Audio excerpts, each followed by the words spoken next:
roommate-free day coming up this week. So well, you don't have to stream on that day, of course, but if you do, that'd be a great opportunity. Oh, today is room-free night. Nice. Any big plans? You don't have to go into as much detail as you went into in Tina's stream, if you don't want to. Particularly your choice of clothing, or lack thereof. Anyway, you almost didn't expect to see Tangent here, but here she is, sitting quietly at a table near the edge of the room, sipping water, and watching the party unfold. She gives you a small smile as you slide into a seat across from her. It's not your birthday, she says, cutting right to the chase. This is patently ridiculous. Okay. Well, this is Tangent we're talking about here, so let's play to her logical side. Like she has any other one, parties are an important bonding ritual.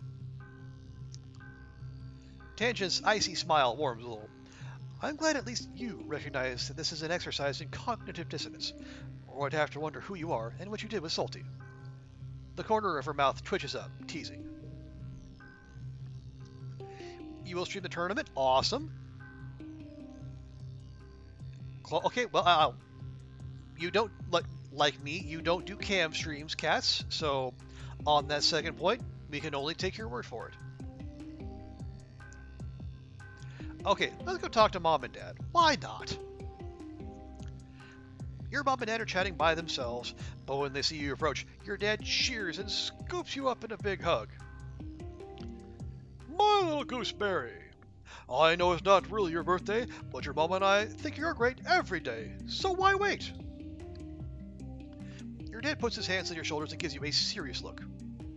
I know things have been hard for you lately. I just wanted you to know that, no matter what, your folks are here for you, all the way. Your mom nods. Your dad's right. We'll always be here for you. There's nothing you can't handle. You say, step away? No problems, Ruak. You haven't missed all that much. Are you ever going to be a VTuber / PNG tuber? Right now, Q, I would lean toward no, just because I don't know how you would do that. I know there are other people who do.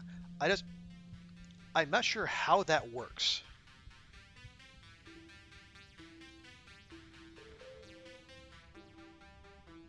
Because I know some of those VTuber rigs can actually get quite expensive.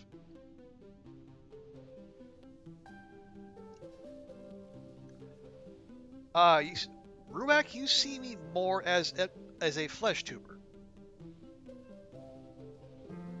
Well, Ruak, by that, I assume you mean I am an appreciator of hot dogs and sausages and other grilled tubal meats.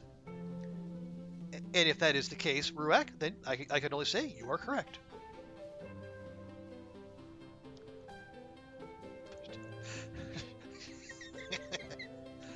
Just a real carrot.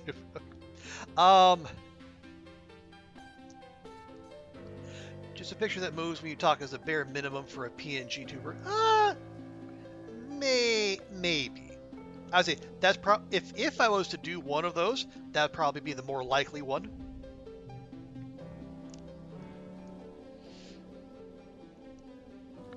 Yeah, Ruak, I say I'm not all that comfortable about being on camera.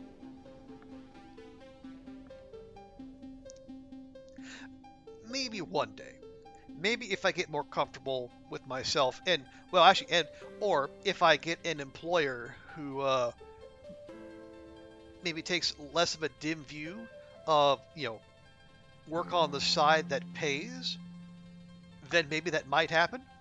But until that, they right now my current employer takes a very dim view of making money on the side. So just to have that little bit extra separation, I choose to stay off camera and not give much identifying information. Okay. You leave the party behind, seeking out Tammy. When she sees you, she makes a shooing motion. No, no, go enjoy your party. Echinacea squawks, pulling at Tammy's hair. She winces and patiently pries the baby's chubby, grasping hands from her hair. Seriously, goodness, don't waste your time here with me. There is nowhere I'd rather be than with you. Tammy's expression goes soft. Oh, that's so nice of you to say. Tammy flags down Nougat, who's been running plays back and forth. Could you please play with Echinacea for a little bit? Solty and I are going to go get some air. Echinacea gurgles happily as Nougat takes her, and Tammy turns to you. Okay, I'm all yours.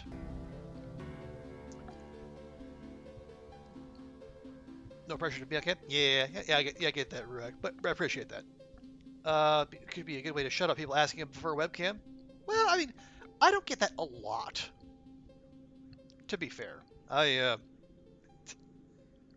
it's mostly a thing to think about. Like, if I was to like really build out this channel into something bigger, and I tried to be more than what I am, then maybe. But honestly, I'm comfortable with this as it is, because I know like when what I stream and when I stream really does kind of, it puts a natural limiter on how big this channel can grow. But as I say, I'm fine with that, because this is, in the end of it, this is a hobby that maybe I make like $100 a quarter from Twitch. So we're definitely not doing this for the money. Cat's like a family mixes it up. Sometimes Cam, sometimes our VTuber model. Yeah, variety is good. We have to see like what. Maybe we could talk Daunt into doing a PNG tuber. See what kind of artwork we could get for her. Maybe just like a floating sentient coffee cup. You and Tammy slip out the side door of the cafe and set off towards the garden. Tammy seems grateful for the break. She chats animatedly about plans to build a new creche now that the second wave of colonists are planning to realize the benefits of raising children communally instead of saddling whoever birthed them with all the responsibility. I hope that means Echinacea will have lots of other creche sibs soon, just like we did. I just want her to be happy, like we were. You both look over the walls and the threat of danger they represent. Tammy doesn't comment on her use of the past tense, and you let it sit in the air between you. Not awkward, just accepting. You believe that shall never happen? Never's a long time, Daunt. And yes, Daunt has art skills. Don't let her tell you otherwise. Although, you know who really has talent is Daunt's, mini Daunt. Daunt's kid.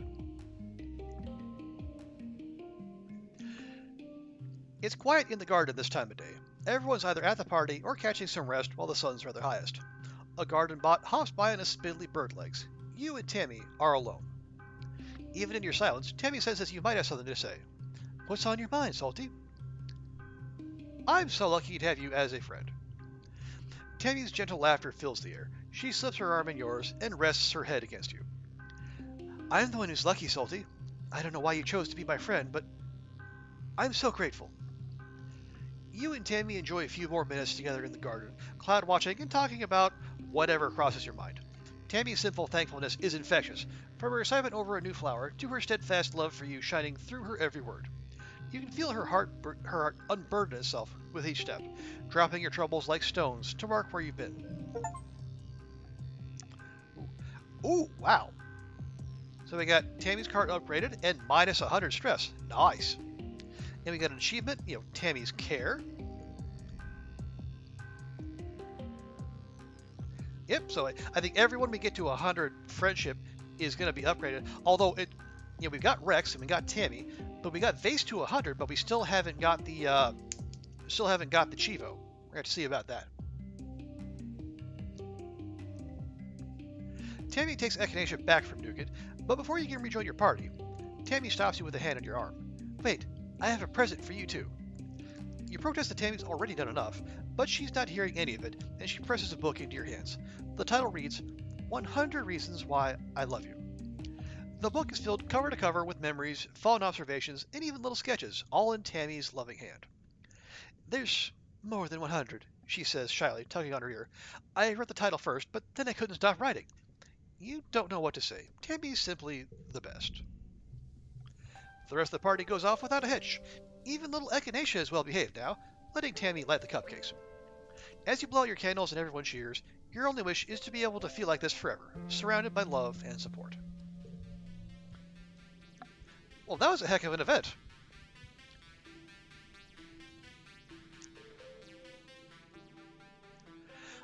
Q, I am working on the Discord. I just some things have come up that have greatly distracted me from Twitch related work. And by things, I mean, a super typhoon that is going to arrive like in the next 24 hours or so. So that kind of thing really demands your attention. Okay, now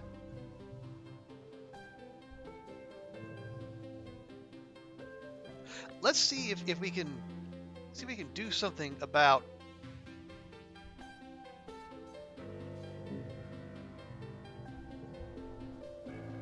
Okay, no. Yeah, he's at 100. I don't. Dang it.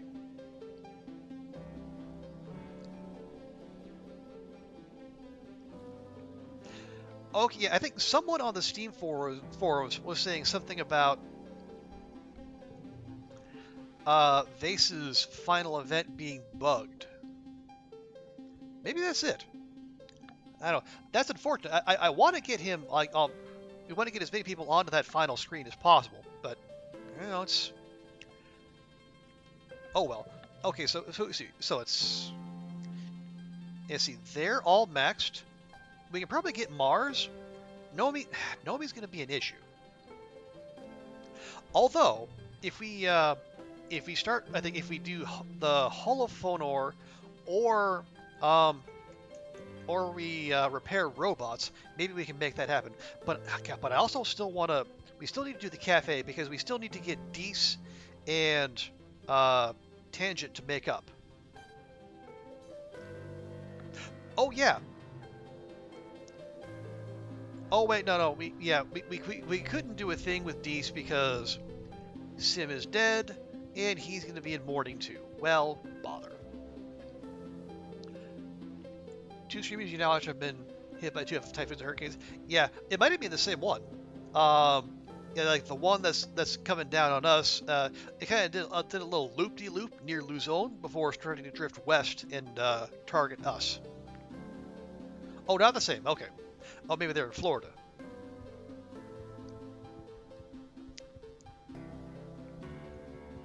Okay, so we got who's left? Nomi and Mars. Dees, Dees. We'll get to Dees, and then Vase. Flirty. Okay, yeah, that was my next guess.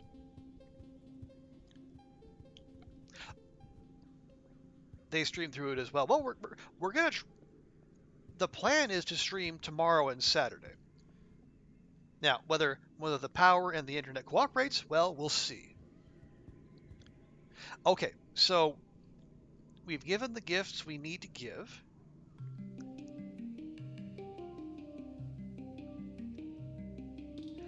Yeah, we're closest to maxing out creativity, but as I said, we also want to do the cafe so we can get Dees and Tangent.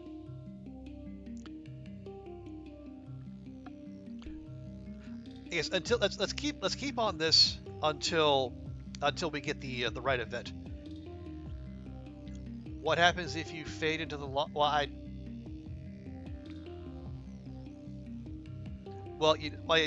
if I come back later, then obviously we'll know I didn't. And if I don't, well, you'll just have to guess, Q. Oh.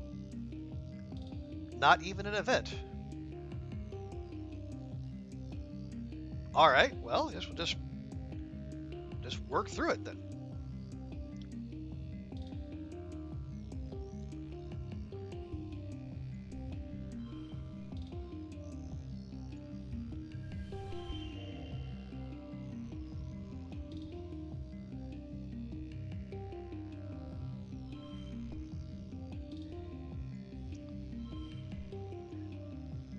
There we go, 81. And now we'll ask the autoplay fairy. Autoplay fairy, how could I have done this better? With an 82, apparently.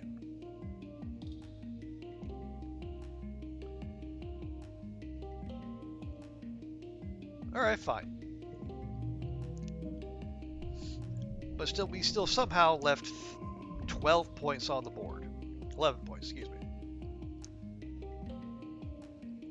Is Typhoon Rain safe to drink? Well, I guess if you're catching it directly out of the air, maybe. Although, what you really shouldn't be out in the middle of a typhoon doing that. But I think if it's sitting around afterward, I would question that. Yeah, if it did, yeah, if it didn't land on anything, it's probably fine. But again, it's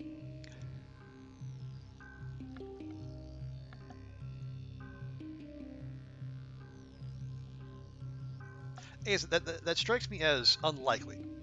Excuse me. I mean, I guess like if you have, I don't know, like rain barrels or whatnot, maybe. Although really, if you're getting water from anything other than pipes, and you usually do, at the very least, you should be boiling it before consuming it.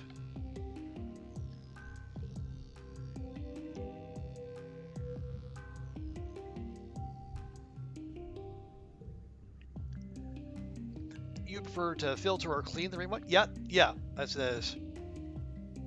Yeah, Cats is very much onto something there. At the very least, boil it. But yeah, filter or clean or purify or whatever. I'm assuming that if you're choosing to drink rainwater, you've been forced into it. That's probably not something you would choose to do normally. Okay. You know what? We're gonna do something different here.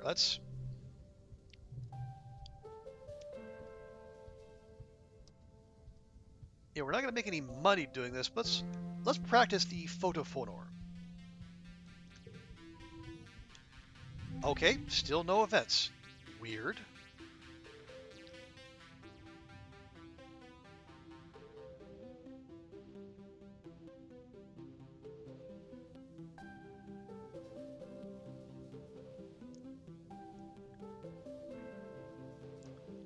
Okay.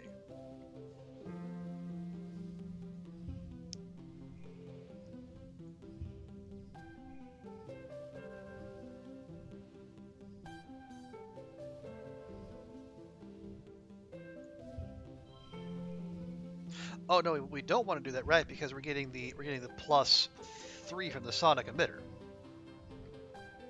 So what if instead we do that, and then that? Okay, that becomes 4.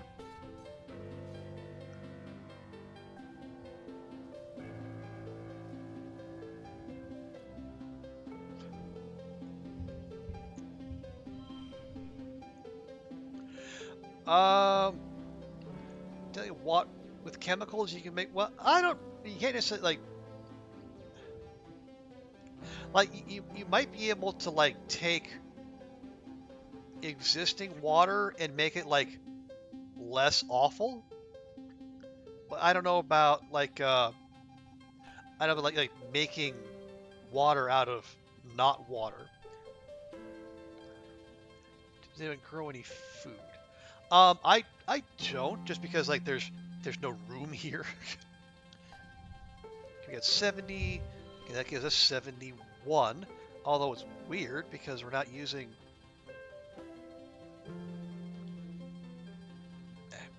There, it's fine.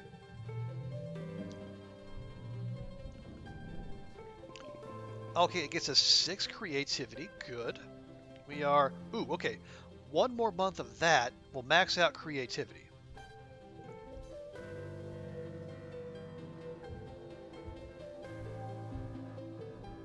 Okay. Oh, and we are no longer mourning, so that's good. Now can we talk to Dees? Yes. How about Vase? Still no.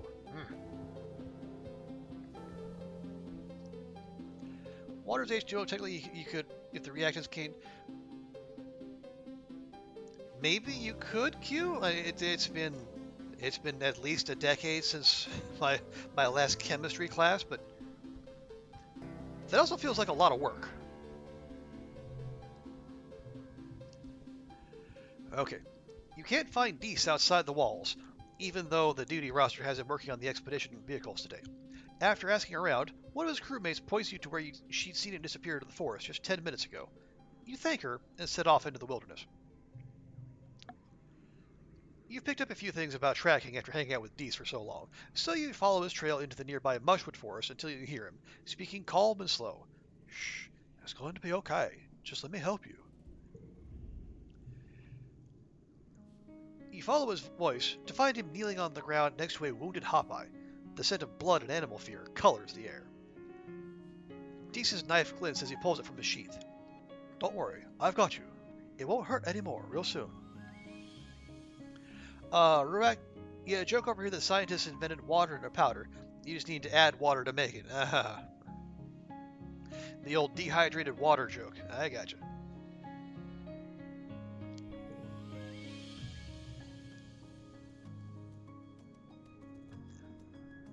A branch snaps under your foot, and Dees' head jerks up. His eyes go wide, but he doesn't greet you. Instead, he gestures for you to get a closer look at the Hopeye. Its single leg is mangled beyond recognition from a hunter's snap trap, and it's bleeding heavily. It can only stare up at Dees, defeat in his four eyes. It struggles once more, then goes still from the exertion, wheezing miserably. They tell everyone they're humane traps, but humans lie, don't they? They lie all the time.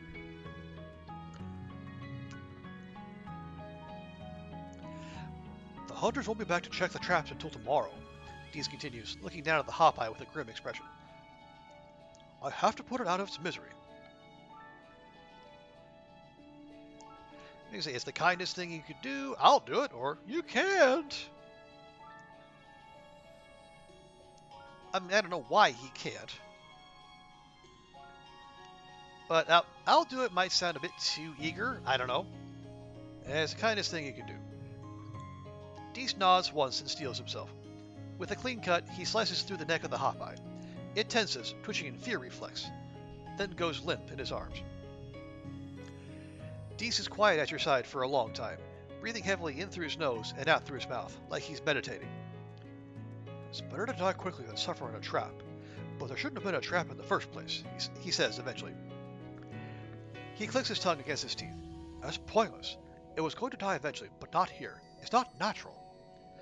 It's not the death part that bothers me, it's our vanity. Humans are so afraid of extinction that they'll kill indiscriminately to avoid it.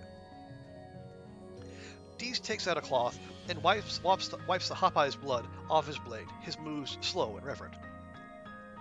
I used to let it control me, too. I thought dying meant that living was pointless.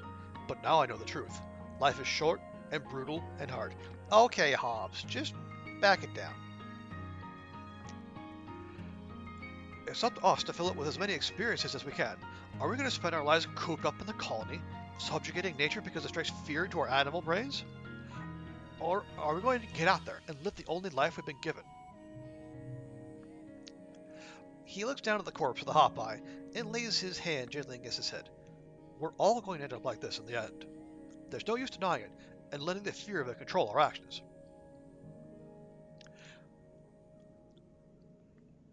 You know, okay, we're definitely going to lie and say, I agree completely. We're probably the only other person here who does. That's why we get along, I guess. No, it's because I keep plying you with medicinal roots. But anyway. You remember in a Quiz Bowl tournament you did, the answers were so outdated that the answer to the largest nation on Earth was the Soviet Union? When was said Quiz Bowl, Q? Because if it was in a year that started with 2, that's remarkable. Dees lifts the Hopeye's body into his arms and rises to his feet. The smell of death will attract other animals right into other traps, and I'm not taking it back to the colony to be stuffed into a recycler. We have to take it into the woods and give it back to nature. For 4 years ago?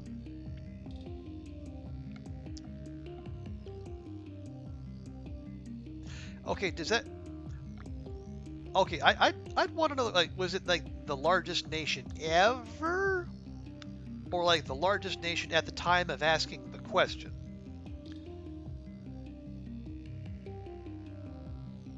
You and Dees walked further into the forest in respectful silence, Dees cradling the dead Hopeye against his chest. Eventually, he tells you to wait while he finds the tracks of a predator and lays it down nearby, and offering the forest access without acknowledgement. He returns to you, bloodstained and solemn. As done. You begin the walk back to the colony, though it's clear Dees is taking his time.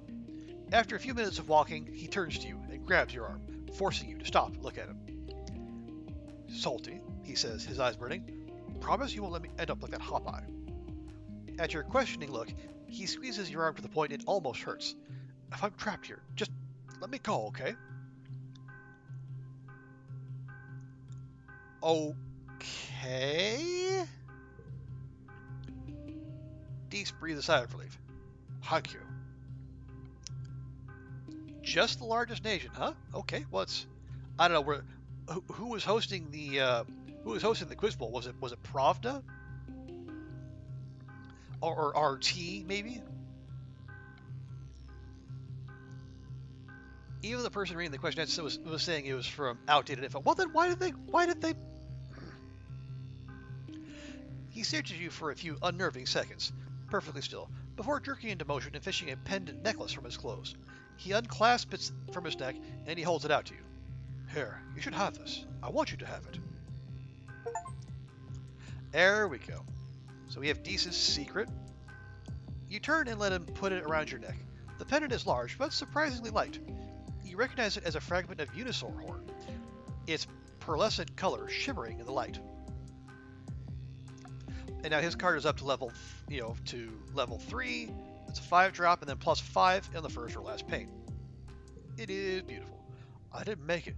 The unisaur did. I just put it on a cord. But thank you. It was in middle school. Feels so long ago you can't even feel like it wasn't. Okay, that's fair. Yeah, it is like, if it was 4 years ago, but it was 4 years in pandemic years, so who knows how long it actually was. Dees regards you with a serious expression. You're the only person in this colony that I've ever really cared about. I don't know why you bothered trying to be my friend when I was trying to push everyone away. Okay, this is the third person today who said, I don't know why you wanted to be my friend. Folks, it's not like we had a lot of options. His mouth bends in a shy little smile. Thank you for sticking with it, he says softly. You don't know how much I appreciate having a friend here. He steps away and looks down at the ground, suddenly evasive. Listen, I don't know how much longer I have left here. I just want you to know that I want to spend the time I do have with you. It was pre-pandemic? Oh, okay. Well, it can't have been that long pre-pandemic, because it was 4 years ago. We're almost 4 years into this thing. I keep, when I was watching the Gamescom announcements and whatnot, I said, oh, the game coming out in 2024. And it's like, wow, 2024 is so far away. No, 2024 is 4 months away.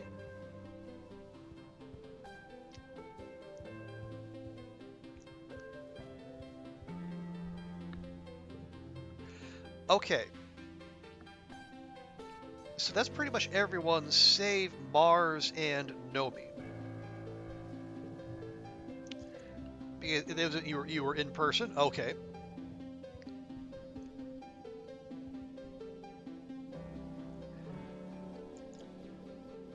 Okay, let's do one more round of the photo phonor, and let's see if we can max out creativity.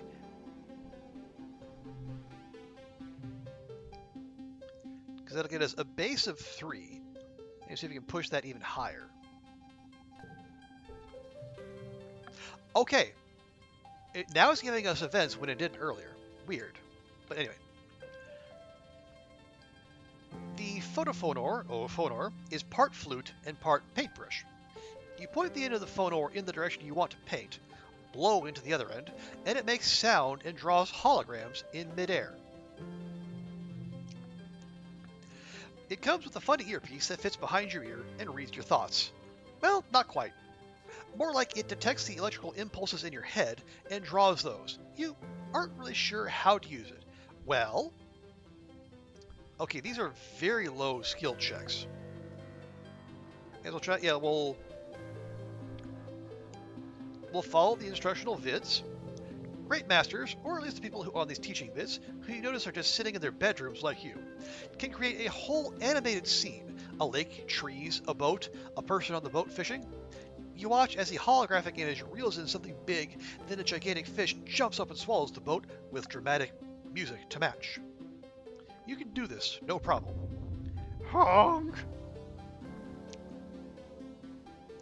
You have a lot of beautiful ideas, but what you get is a masterful honking noise and a pulsating, tangled knob of sickly green light that quickly fades away. At this rate, you'll never be as good as the masters. That's discouraging. Maybe we can ask a friend for help? You look, but you can't find anyone else who plays the photophoner. Like, no one else in the colony. Mars tells you it's a dumb gimmick instrument, and the ones on the depot shelves have literally been there since the Strato left Earth over 20 years ago. Yeah, there's one now. You have better luck with the adults, but only barely. Aunt Anne smiles when she sees you carrying the photophoner. Oh, those old things. I remember those. I took lessons as a kid back when they were popular for a hot minute on Earth.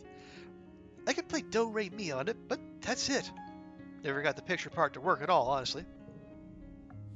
You guess you're on your own. Alright, well let's just figure it out for ourselves then. Okay, a little extra creativity. Lovely. You sit down and experiment with it. Photophoner is different for every person, so figuring out how to play it is a personal experience. You let your instincts guide you. You wish it was as simple as thinking tree and it paints a tree, or even blue and it paints blue. No, for you, well, if you think about food, it paints lots of round bubble shapes, and if you think about something that makes you angry, it draws orange squiggles. Mostly your photo pictures have a lot of purple lines that dance around. You guess that's your personal style. Okay, actually once you stop worrying about being good and just think about how it feels, it actually starts to feel fun.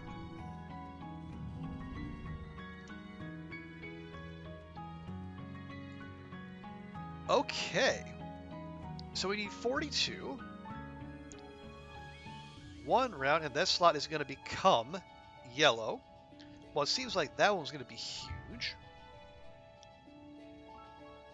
Hang on, if I turn that there, is that going to stop being wild? It is. Okay. We don't necessarily want that.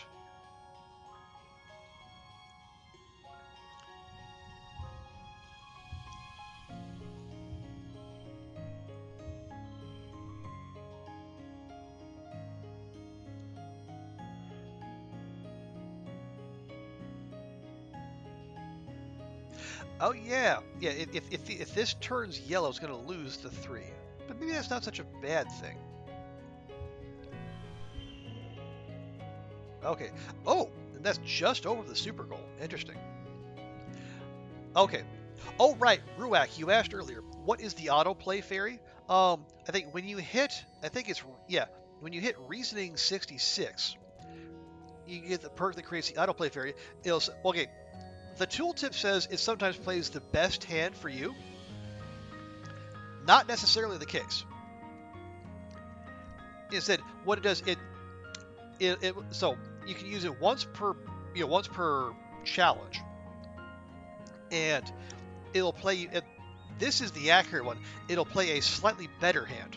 So if there's a combination of cards that will get more points, it'll play that.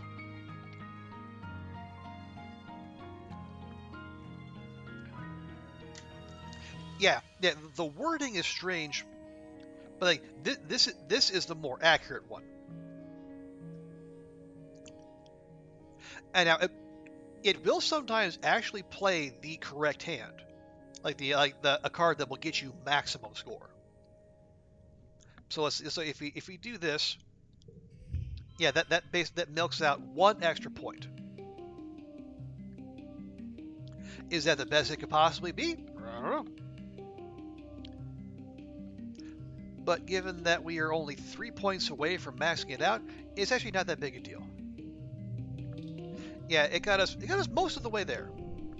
Yeah, that actually got us 7 creativity. So yes, we are maximally creative, and ooh, improved gifting. Gift gifts every month instead of once a season. Hey, I like it.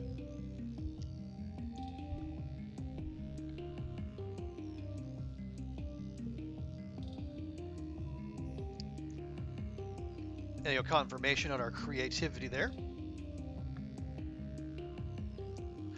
There's a 9 in hand and a plate of 5, so maxing reasoning. That's the thing, right? You don't even have to max reasoning. It's the you only have to get up to 66 and you can get that. I guess if you maxing it is no bad thing either, of course. Okay. Yeah, we are enlightened again, which is great. Oh yeah, it is also new season, so let's go have a quick look in case any consumables have spawned.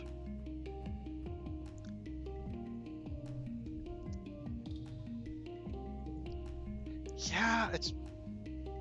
Dang it. I was hoping if we couldn't get Vase into therapy, we could at least get like his 100 friendship event and then get the Steam achievement. Apparently, we're not going to get either. That is, honestly, I'm a bit annoyed by that.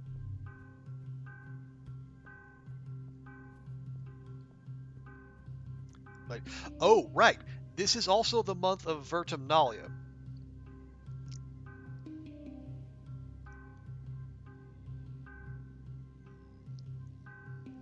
Yeah, because it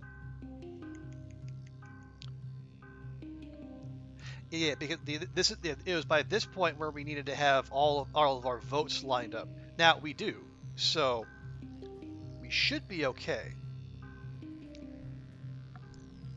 All right, now we can start giving people stuff every single month.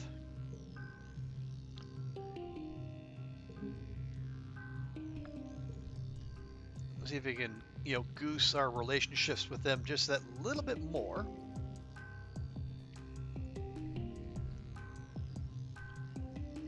And we persuasion of 80. We're a ways off on that.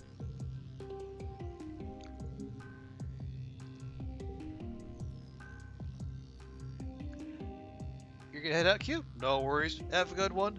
And we'll batten down the hatches here.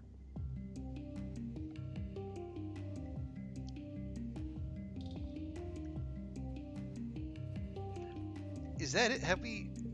Yeah, I think we've maxed out everyone else. It just leaves, just Mars and Nomi. Well, and Sim, but Sim is no longer with us.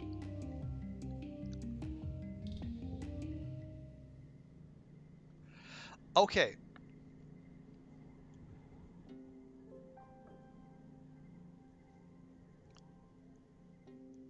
So we have like 1, 2, 3, 4, 5. We have 7 months left until the end of the game. Maxing out all the stats, probably not going to happen. So what do we want to prioritize? Well, we only need 10 more friendship with Mars, so we can get her there. Nomi...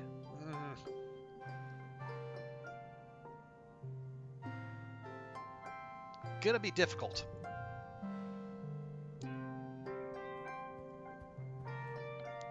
And we need 30 points of toughness, 28 of reasoning, 43 of bravery. Persuasion, we could at least get up to the next breakpoint.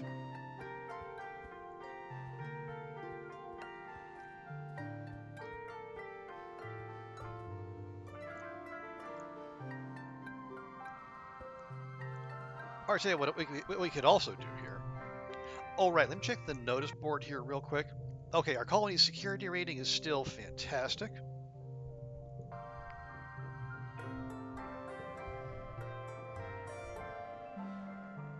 Actually, real quick, let me...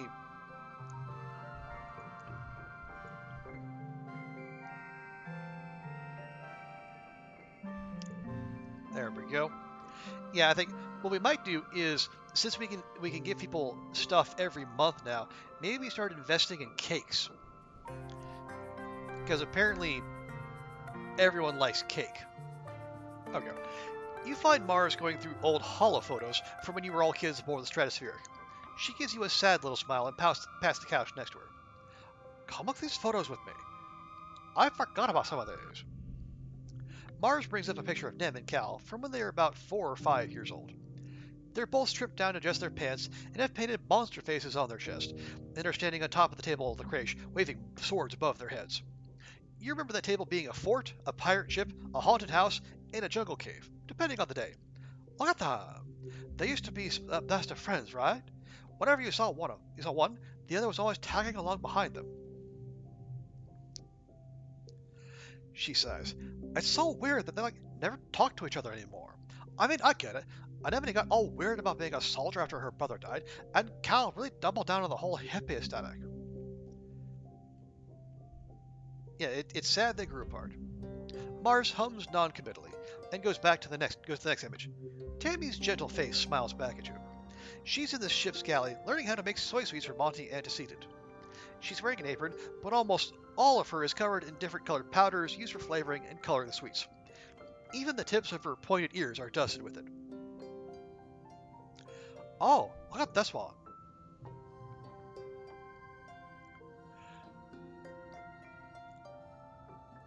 Well, hello, friend made along the way. Hello, it's me, the real Exocolony. That is a very specific account username and first message. Well, greetings to you.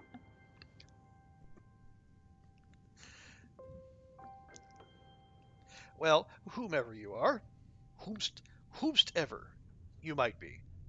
Thanks for dropping by. Appreciate you being here.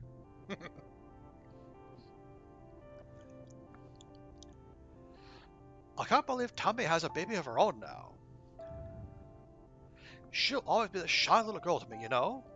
At least she has Cal to help out. Her mouth twists in a secretive smile.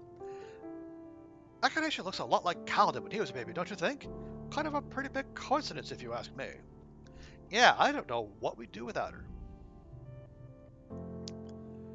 You'd be amazed how often you get that said to you. Well, it's... even situational things can be very useful when the stars are right.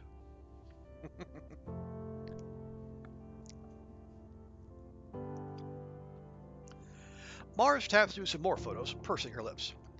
I swear there's at least one picture of Deese in here. It takes almost a minute, but she finally finds one.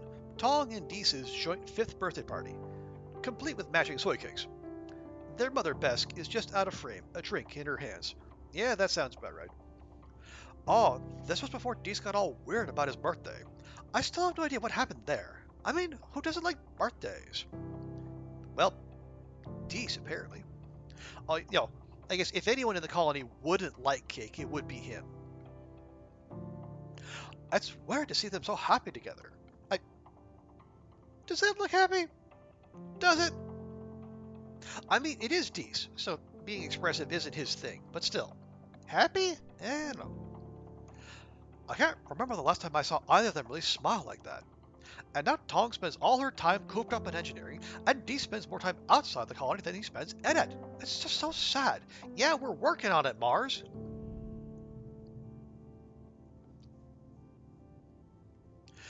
Mars stares down at the little hologram in her hand. I didn't mean to bully him so much, she admits softly. I thought I was helping him to learn how to fit in, like toughening him up a little, so he didn't cry so much, you know. Her mouth twitches with a sad smile. Well, I guess I just ended up pushing him farther away. When I was little, I didn't understand that words could hurt people, because they don't hurt me. Yeah, because you're shameless. Not everyone has that augment. I don't know how being shameless is a genetic augmentation, but okay, whatever. Yeah, you could have been nicer to him. Aw, that's us from the back, I think. I swear, looking back on when we used to be kids. Yeah, when you used to be a kid, says the 19-year-old. We were so innocent. We had no idea about the wormhole of Autumna. No dying, no famine, no killer pollen, no animal attacks. I mean, we didn't even have bad weather on the ship. All we cared about was playing and popularity. No, all you cared about was playing and popularity. The rest of us only cared about playing. Mars gestures to herself. Now look at me. I'm working on the bridge. And you know it's all politics. It's like a professional popularity contest. Lum is an idiot, but he's got one thing going for him. The man has an absolutely impeccable social media game. If nothing else, he knows how to get people to vote for him. Really, that's all you need. Wow, game. Wow. Really? Mars leans over and rests her head on your shoulder. Her hair smells like jasmine. Thank you for going through those pictures with me. I try to keep my eyes on the future, but sometimes it's nice to remember where you came from.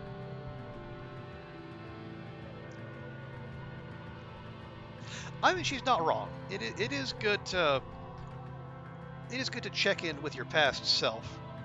You know, if only so you can recognize how far you've actually come.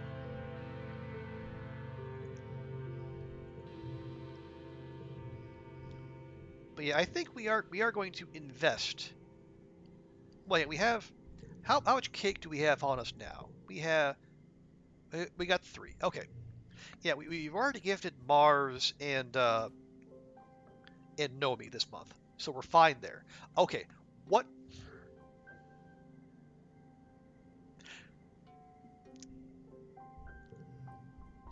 We did save. Yeah, we did save this month. Okay, good. So because I am desirous of getting Dees and Tangent to reconcile, even though we've maxed out empathy and creativity, I'm gonna push this until okay, I have not seen it myself. I'm fairly sure we can get them to reconcile, so we're gonna try for that. And you know, if I'm wrong, we'll go back and reload and we'll try something else. Okay, here we go. We have more events. Awesome. It's a bustling evening and Tong comes in, but not for a late night study. For a drink this time. She takes a seat at the bar. I've decided to pretend to be a human for the night, as an experiment. Let's forget about everything for a while. Tonight, you're just the bartender, the mixologist, and I would like a cocktail. Make something up, she says before you can ask. Just be creative. Oh? Could this be it? As you decide what to mix for her, Dees slinks in and looks around nervously. There aren't many empty seats. You gesture suddenly to the chair beside Tangent. He seems about to leave, then shrugs and flops down beside his sister. She gives him a skeptical look, then glares at you accusingly. You try to look innocent. I'll have whatever she's having. Dees mumbles uncomfortably, avoiding eye contact with Tangent. You size them up. What drink would they both enjoy? What drink could bring them together? Apparently, we're going to empathize our way into finding out. Okay, we need 93 from this. Cool.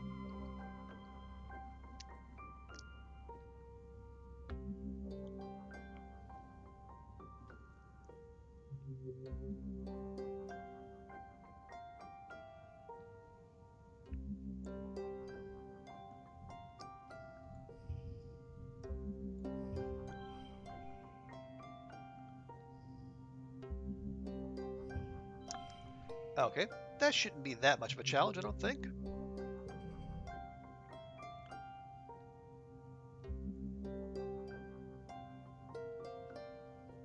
Okay. Probably gonna need to go... Oh, Oh, +7, and this is the only blue card. Interesting. I don't know that we can manage that. Not with the hand we got showing, at least.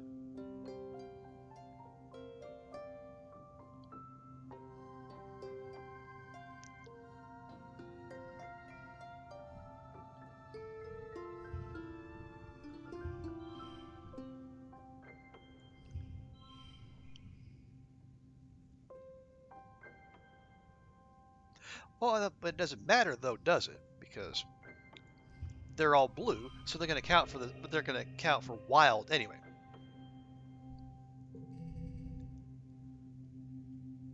Okay, this we can make work.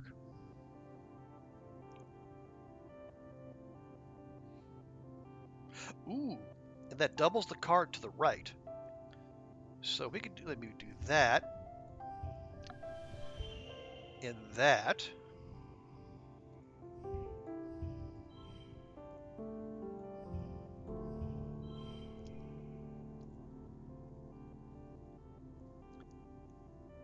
And then we drop that there. Okay, that makes that 55, which, but just to check, Okay, that only makes 53. Okay.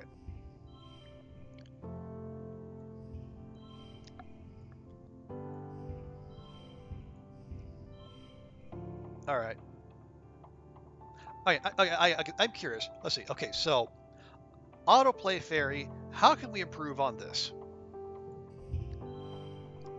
So if we do that, we get 1 extra point.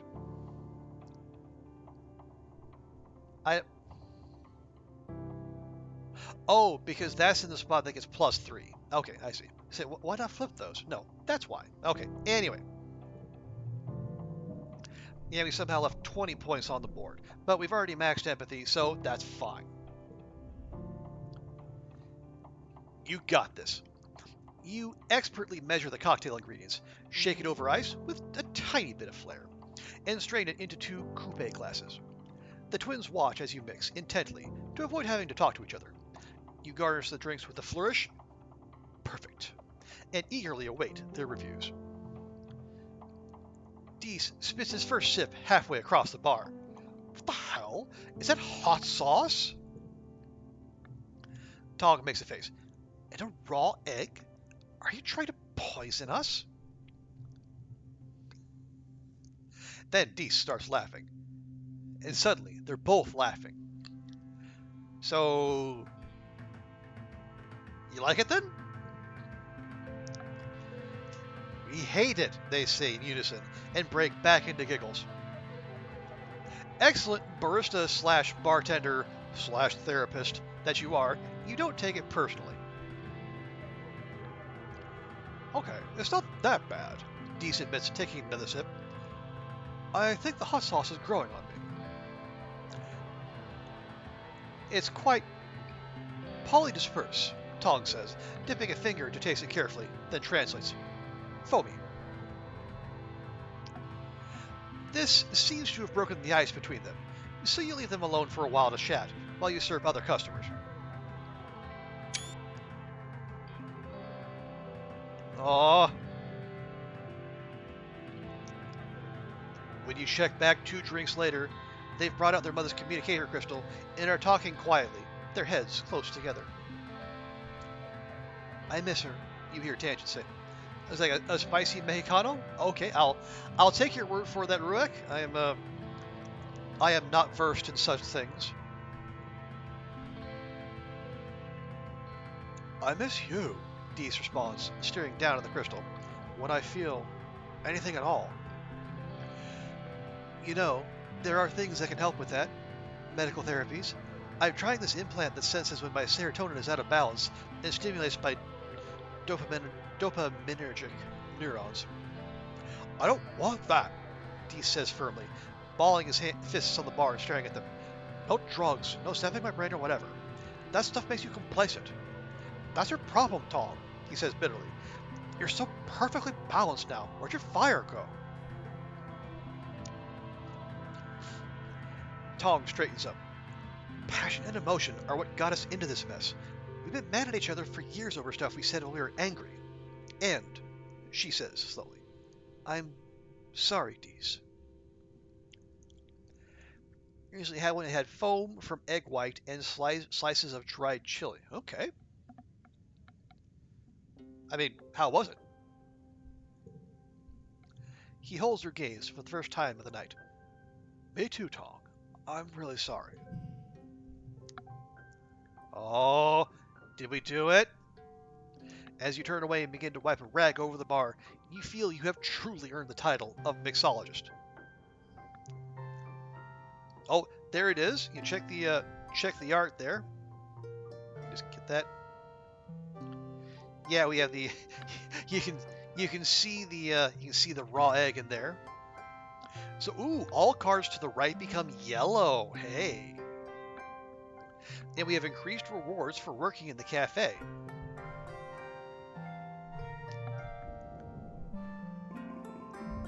Not right away, apparently. Okay, here we go. Governor Lum enters the colony square to his customary bombastic fanfare. Brass band, red carpet, banners with the Heliopause logo snapping in the hot dust breeze. It's inspiring. The governor gets his usual tithe of applause from die-hard soldiers, but it's obvious how tired and fearful everyone has become in service to his war. You catch Mars's eye, and she nods in solidarity. You've planned this for so long. Well, a year. And now is your chance to strike, while everyone is watching. If you can get the entire colony to speak out against Lum today, maybe the rest of the colony is ready for, or the entire council rather, maybe the rest of the colony is ready for a change. Anyone is better than Lum, even a teenager. The governor raises his hands for silence, though it's largely unnecessary. Pioneers of Vertumna, we stand here today not shivering and quaking in fear, but with our hands around the neck, he makes a ringing gesture, of the planet herself. Before he can continue, Mars leaps from her seat and runs to the front of the stage. A ripple of fear goes through the crowd. You all remember what happened to Utopia last year.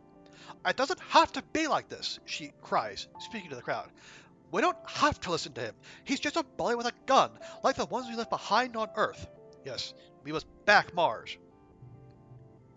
You put yourself between her and Lum's honor guard. She flashes you a giddy, grateful smile and turns back to the crowd. She pushes the governor. This man has made you think that the only way to survive is through violence. He's just a soldier, and not even a good one. Violence only makes small, weak men feel powerful. She turns to the council. He's not powerful. We're powerful. We broke free of Earth. We broke free of war and bigotry and inequality, and we can break free of him too. Please, stand with me. Reject Lum and bring in the new era. A colony led by someone born among the stars. She holds her hand to her chest. Me, I can lead this colony. Okay. It would be a dick move. We could do it, but you know what? No, we're becoming governor is for a future run through. For now, yes, Governor Mars is the future. Oh, and we picked up another council vote, apparently. I didn't even know there was one more to collect. All right. The buzz of the crowd is deafening, like a swarm of bugs all chirping together. Some of the council members are nodding, but it isn't unanimous. This is bullshit. Two children saying they can lead the colony? What's their first order of business? Taco Tuesday? Soy sweets for dinner? He waves his hand dismissively. Have your stupid vote. We'll let the council decide. Out of the corner of your eye, you can see his guards with their weapons lowered, just waiting. Some of them look as interested in the change of leadership as you are.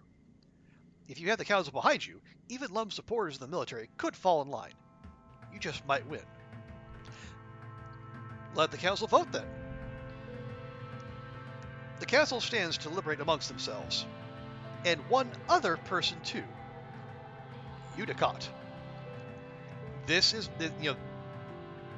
so saving Udicott probably has the longest return, for the return on going out during glow, but this is where it comes in handy. The former governor is unsteady on her feet. She looks at you and Mars, then nods. You see her exchanging words with the council.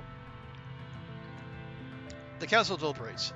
You and Mars clasp hands and tensely await their decision. You will tensely await their decision. The council shuffles off to the side and deliberates. To your relief, they come to a decision quickly. They must all be unanimous, or the sentence of the colony won't rise against Lum. After a minute, Instance looks up from the group and shouts, "Someone get that man off the stage!" I'm sure she didn't enjoy that in the least. Lum starts to laugh, but stops when he realizes that his own honor guard is coming up onto the stage to cart him away. "Wait!" he says as his arms are held behind his back and he's taken off stage. "You can't do this! I am the governor! I'm the leader of this godforsaken colony!"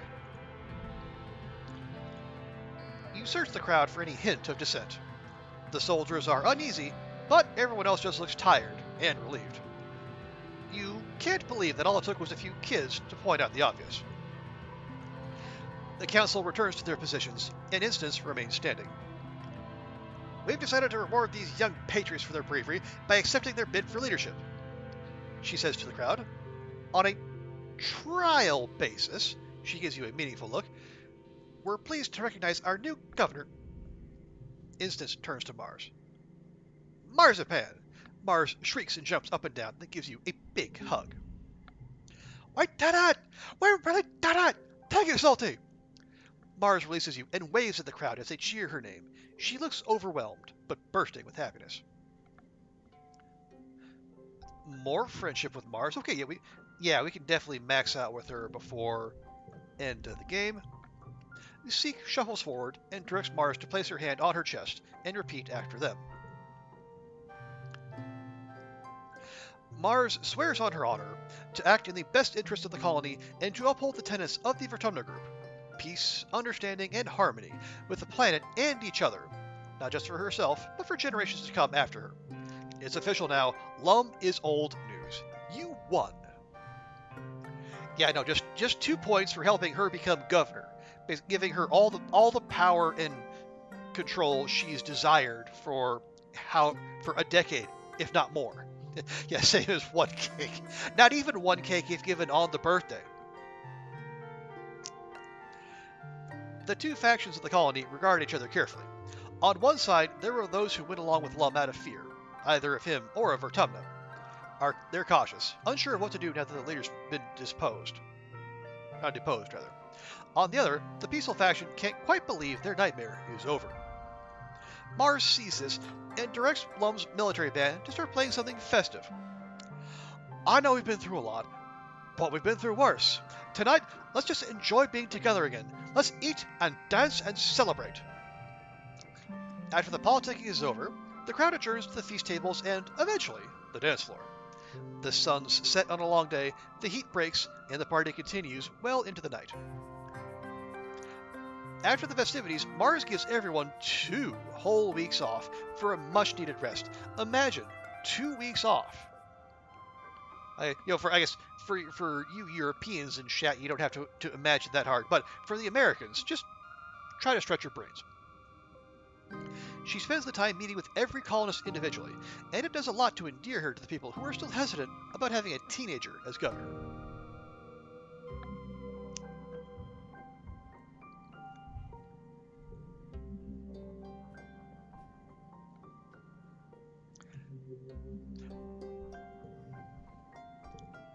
Okay, we only have 2 crystal clusters left. But Middle Dust is Nomi's birthday. I imagine they will appreciate it. There we go. That got us +4 friendship. Excellent. Where does that leave us with Nomi 73?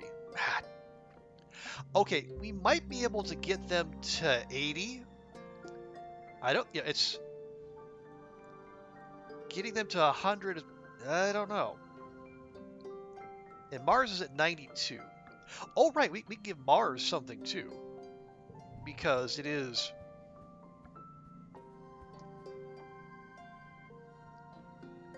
Yeah, because we have max creativity. Actually, real quick.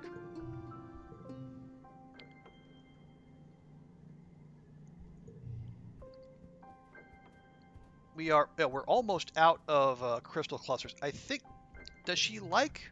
I have a memory that she likes yellow flowers too. I guess we're about to find out. There's a dialogue, multiple dialogue events to hit. Still nothing with vase? Still nothing with vase. Gosh darn it. Yeah, something has to be borked with that.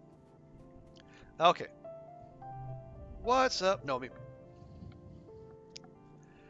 You spot Nomi crossing the courtyard from the depot to the living quarters, lugging an armful of cans of paint. Hey, you Solty! They exclaim, barely keeping one of the cans from falling out of their arms. Hey, can you give me a hand with this? You take a few of the cans, and Nomi sighs in relief. Oh, thank you. This is my third trip. I think I finally got all the colors I need. It's going to be amazing.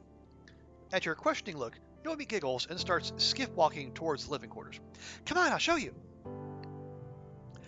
You follow Nomi to the suite of rooms that they share with their mom and dad. Nomi leads you past the jumble of bedroom furniture and into their empty room. Light pours in from the skylight, and Nomi stands under it and stretches their arms wide, doing a little spin. I'm painting a mural! My mind is going light speed with possibilities, Nomi declares, tugging at their hair. I'm drunk with power. I could do anything. Solty, you have to help me decide. Okay, Nomi grabs her sketchbook and shows you a few concept drawings. Space-themed, jungle-themed, the inside of a pirate ship, abstract art. All the major players are here. Nomi's been busy. They look at you in an agony of indecision. They all look great. Go with the space theme, jungle theme, abstract. Who doesn't want to live on a pirate ship? Or why not a different thing on each wall? A different thing on each wall. That sounds very busy. But we can't tell them they'll all look great. That's not helpful.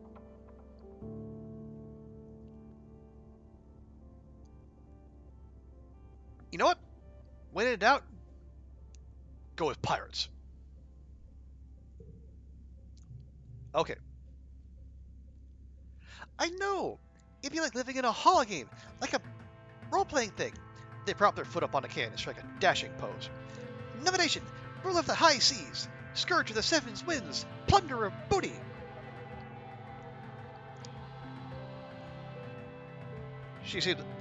They seem like a pirate to you? Yes?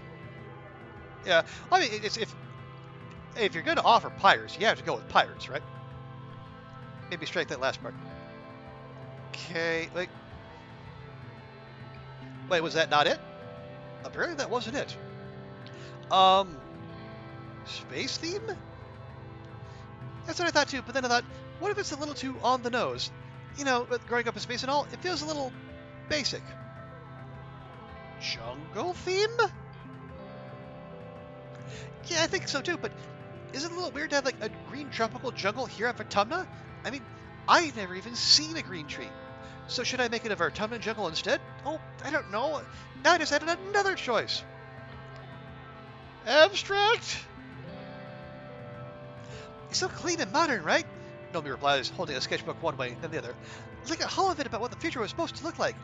All bright colors and bold geometric shapes. I kind of like it, but what does it really mean, you know? Is this a place where I'm going to feel comfortable living in? When the real future is so lush and wild?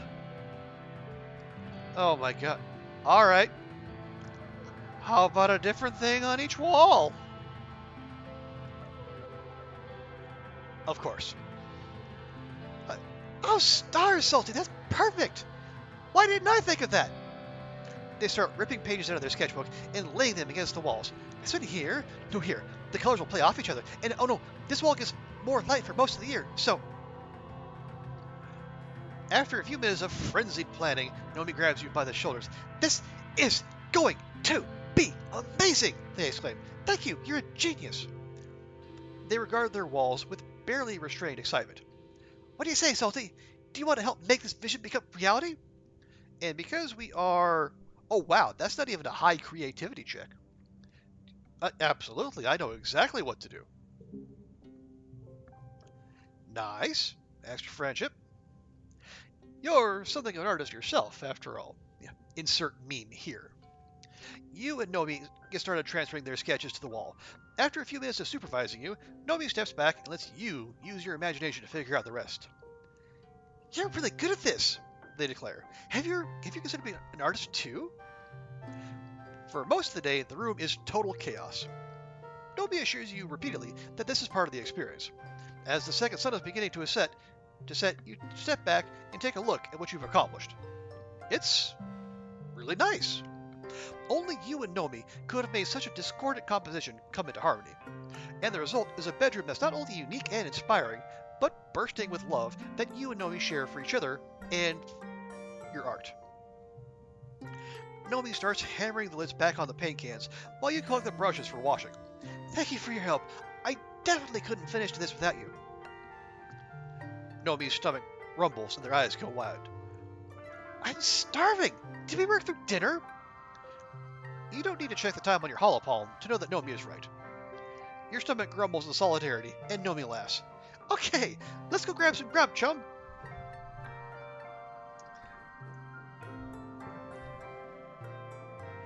Okay, 75. Yeah, we can definitely get her or get them up to 80. More than that, I don't know.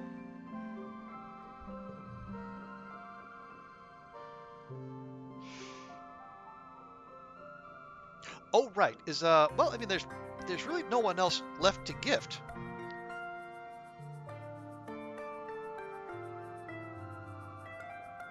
Yeah, everyone else is at max except for Mars and Nomi. We can't get Vase's final friendship event because reasons. I don't know.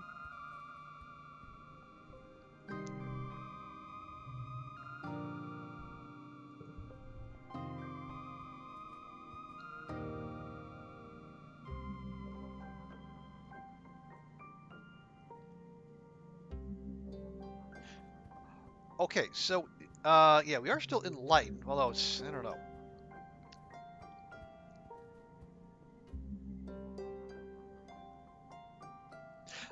Okay. We're gonna keep pushing Mars and Nomi friendship. We could also look at...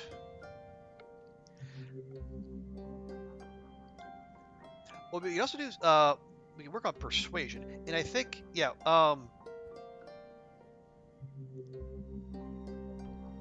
yeah, working in command. Yeah, if we do more assist the governor, we can get more persuasion.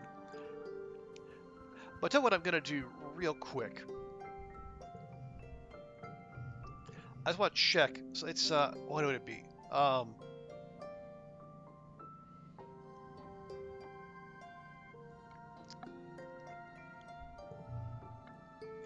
right, I'm gonna drop that save. We're gonna just check the cafe again. If that's the end of Deece and Tangent's reconciliation storyline, we'll reload. I want to make absolutely sure that's locked in.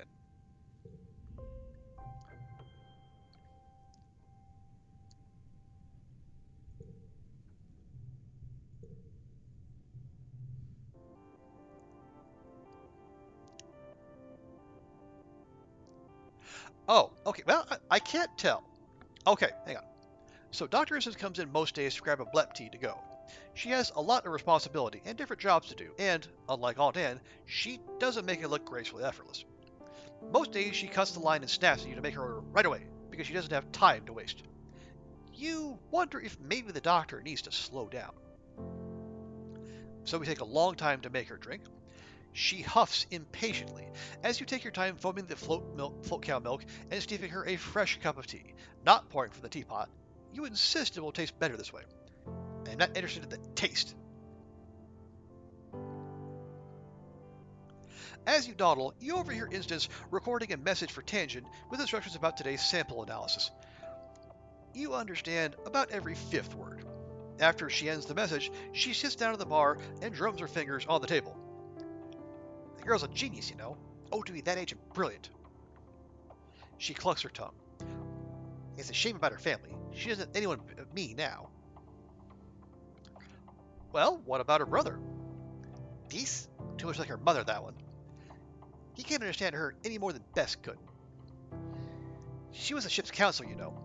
We worked together closely on the stratospheric. She hung herself in her office. Oh, okay. Just one regular day between counseling sessions. Her notes said she never should have left Earth, that she thought having children would make her less lonely, but it didn't help. Yeah, having kids does not make things less complicated. I feel like that's a pretty consistent message. I guess she left some man behind on Earth and never got over him. In her note, she talked more about him than her own 2 children. You nod sadly. You remember she died when you were very young, but they didn't tell you how it happened. Instance shakes her head to clear it, and now I've got to do her job along with everything else. You aren't sure if she means raising Tangent or counseling. Strong tea helps, but so does talking to people. Thank you, Solty.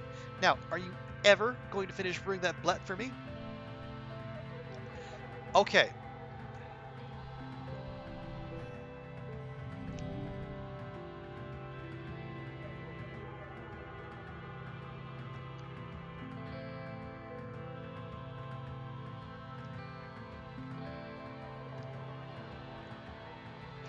Yeah, I don't know. This is honestly, I can't tell if that progresses their storyline or not. But it's we have the save. Worst comes to worst, we can backtrack.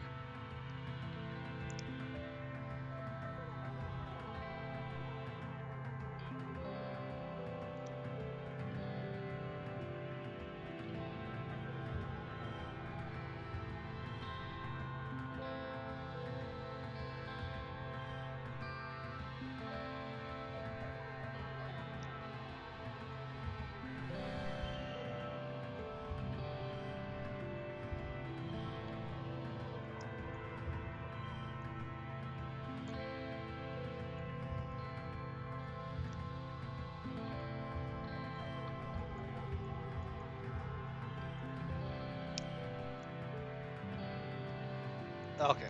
Anyway, that's fine. Again, we're already maxed out there.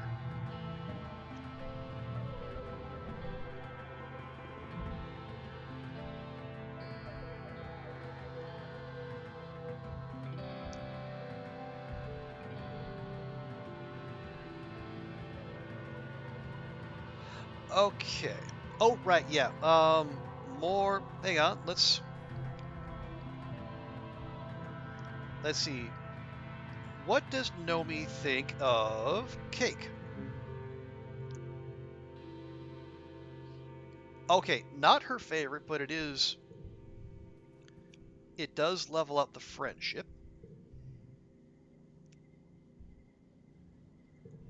Yeah, we should probably, I mean, I say we could go out and get more. Get more crystal clusters, but that'd be spending a whole month. We could spend like doing more useful things. There's things that I think are more useful. Okay, sup Mars? You get a summons to report to command to Mars's new office.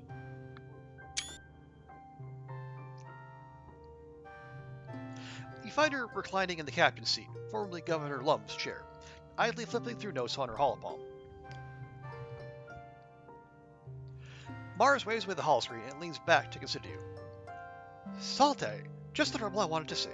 But first, you're not going to lead a mutiny against me, now are you? Well, you better stay on your toes. Mars laughs and stands to give you a hug. I would expect nothing less from you, darling. Okay, good. More friendship. We're getting there.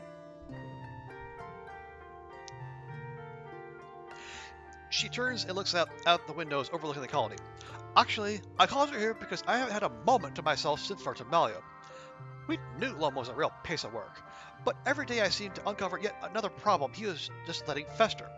I've got department heads. Half of them treat me like an interim governor, good enough to oust Lum, but not good enough to stick around and do the actual work of governing the colony. Yeah, they'll come around. You're right, of course. I just wish I knew who I could trust. They're so stuck in their old survival mindset. Just survive until the food runs out, or until the animals finally destroy the colony. Just survive until we can vote out Mars. I don't want my time as governor to be just about survival. She gestures to you to come look out the windows at the bustle of the colony below. I just wanted to thank you for everything you did to get me here. Far below, you watch a team gearing up to head out on an expedition. There's construction happening on the next phase of residential units. A group of toddlers, the first children born on Vertumna, cross the colony square like a herd of Hopeye. Everywhere, you see the bustle of a thriving, healthy colony. It's all mine now. Instead of sounding boastful, she seems almost scared by the prospect. She takes your hand without turning to look at you, her eyes still trained on her kingdom. Can I trust you to help me? I need people around me who believe in me, but will still tell me if I'm making the wrong choice. Absolutely. She squeezes your hand. Thank you, Solty. I'm glad I have you. Okay. We have friends in high places +2 for every other yellow card. Nice. You and Mars watch the colony a little while longer until Mars's holopalm buzzes and she sighs. Well, duty calls. Thank you again for all your help. And she adds as you excuse yourself. You'll always have a friend in high places. Speaking of, could I interest you in a yellow flower? Okay, she does like yellow flowers. Nice. Means we can give her those instead of the crystal clusters.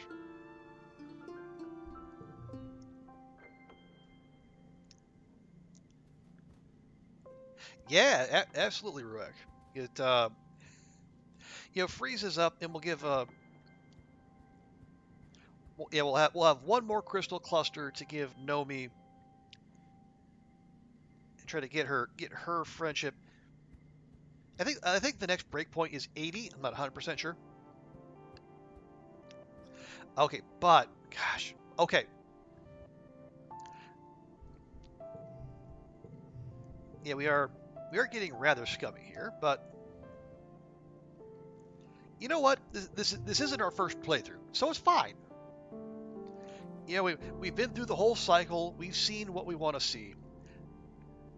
Now we're going for plot here. We're going for story.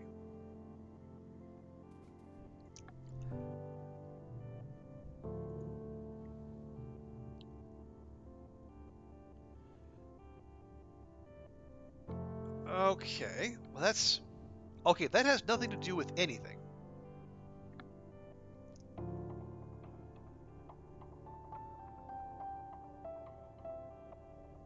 Okay, here's what we're gonna... are we gonna... Okay. If there's no event, what would we do instead? What would we do instead? Honestly, we would go... No, we would flip to help the governor.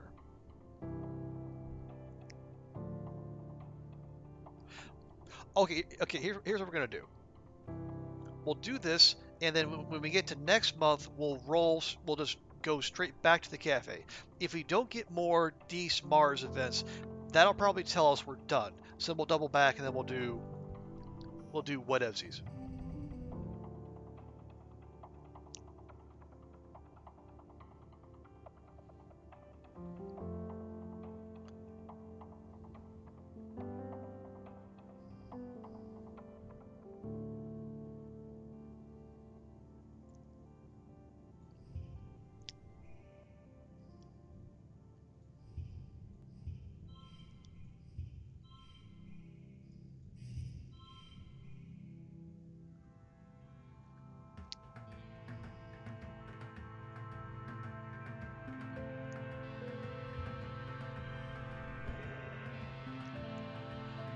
Yeah, it's fine. It's fine. We're not going to worry about that. We're just going to go.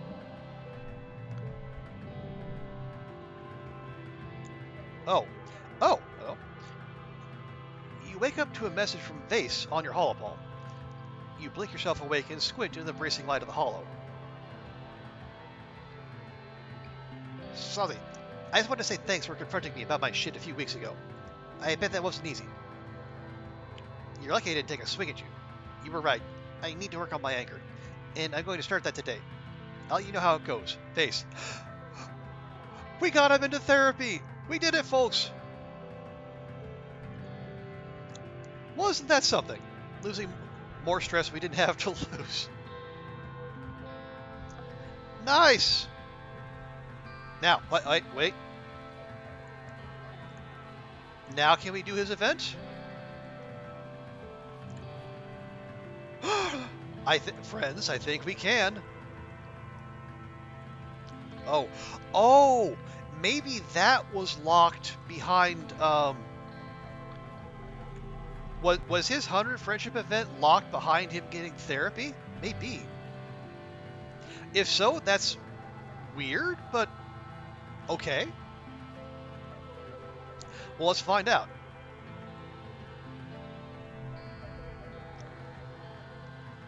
Solty, Face says, giving you a nod while he racks his plasma rifle. I was just going to hollow you. He hangs up his kit and turns to clap you on the shoulder. Walk with me. I want to talk to you about something. As you leave, you spot Nem trying not to watch you from across the garrison. You join Face in his quarters, the walls and shelves still covered with star charts and other space paraphernalia. He gestures for you to take a seat. Well, you know, after you called me out before about my anger issues, I started working on that. Congress has this therapy app. I believe it's called Mood Gym. It's not great, but I've been following the exercises and shit, it's so obvious now. You were right. You nod and Vase sighs and rubs his hand over his face. I'm still shit about talking about this stuff, but you're the only person who knows what it's like. You've been a real friend, even though I've been a total shit show. I've been realizing a lot about myself. About the way I was raised, and how it affected me, and how I let that affect other people, like Rex and Nemi. Okay, it's Nem, but okay, sure. He slumps. Shit, I really messed up with Nemi. Yeah, you did. Mine now. Vase lapses into a contemplative silence, fiddling with the fixture on his prosthetic arm. Want to talk about Rex? Why not? You already talked about me with him. Vase fires back to softens. Shit, sorry. I guess I don't really want to talk about it. I was just a kid when I broke his arm, but I was old enough to know what I was doing. I did it on purpose because I hated him. I hated how easy it was for him. People just liked him. So turning people against him made me feel better. Like maybe I was better than he was, because people liked me more, some shit like that. He laughs hollowly and shakes his head. Damn, though, he's tenacious. You gotta respect it. He managed to find a way to be happy, even though I didn't make it easy for him. I don't know where he found it in him to forgive me for making his life hell, but he's a better person than me. That's real hero shit. Okay, let's talk about Anemone. No, Vase mumbles and says, yes, I don't know. It's something hurts to think about, but that's the problem. No matter how bad it feels, it's like 1,000 times worse for her. I made her life hell. I mean, I told her I love her, but looking back on it, she pissed me off so much. I thought it was her, like she was being weak or clingy or disrespectful or whatever, but it was me. I was the asshole. She was right to dump my ass. Can't imagine how that happened. I was so bloody angry at her after, but you know what? Good for her. I needed it. Okay, yeah, we don't need to rub it in. She'll be fine. Yeah, she's tough as nails, despite everything I did to try to bring her down and make her feel like shit. It's like she reminded me that I'm stuck here, you know? Like, I'm expected to stay here and play happy colonists.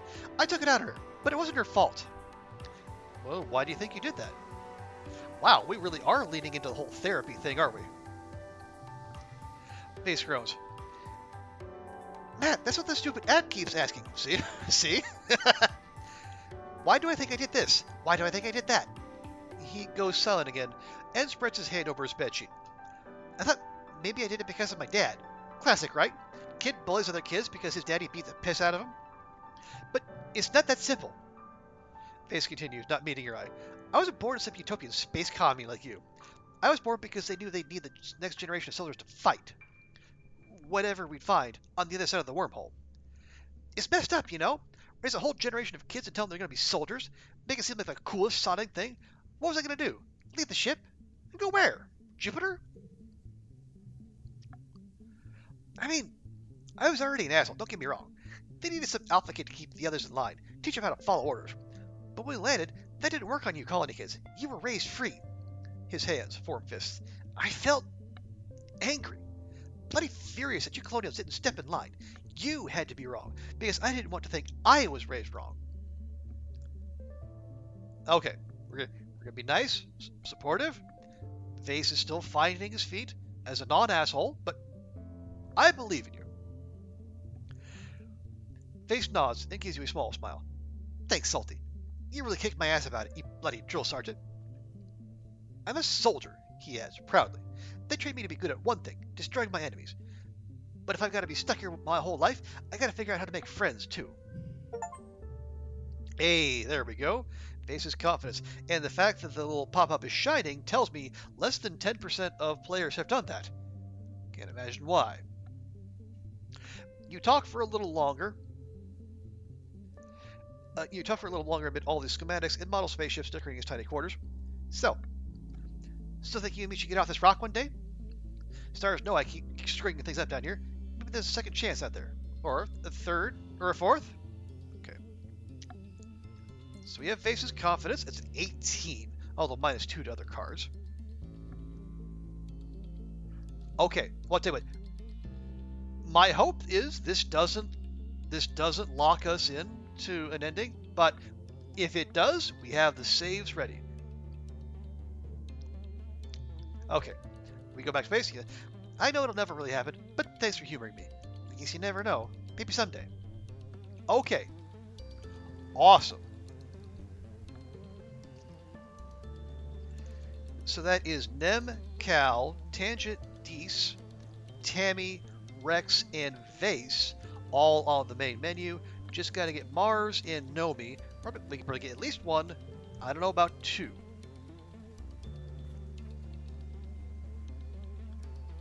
Oh, also, it is the first of Wet, which means it is Mars's birthday.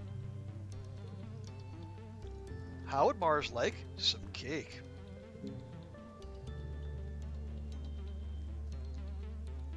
Okay, well, you know what? Fine. she's roasting us. Okay, it's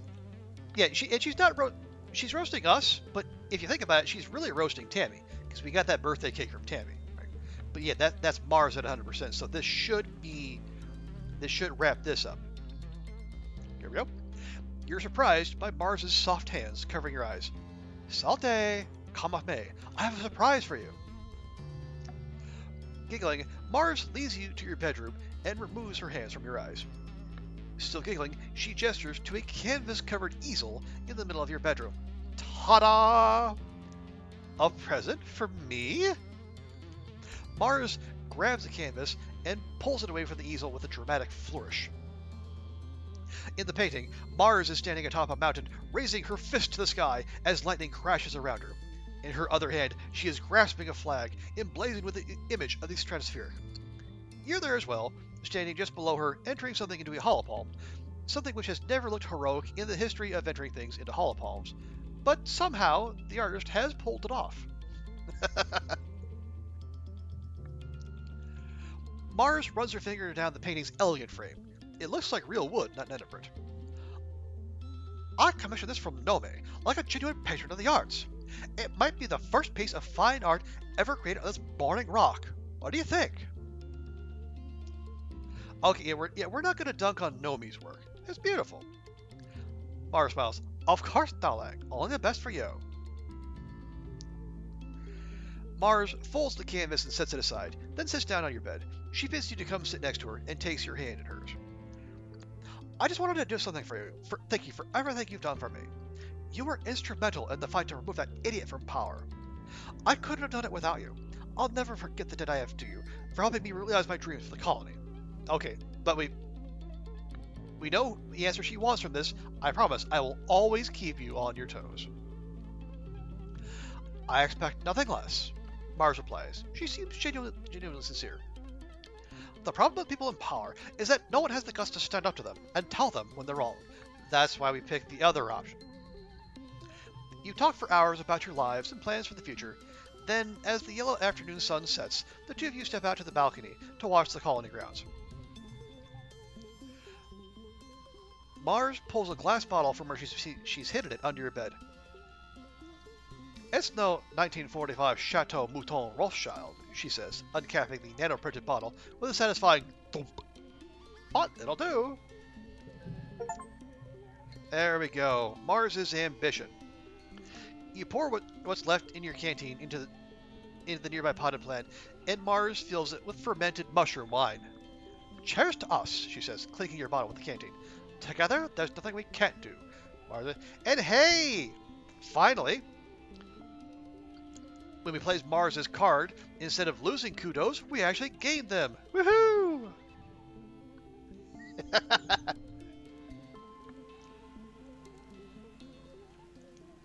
Okay, awesome. Awesome, awesome.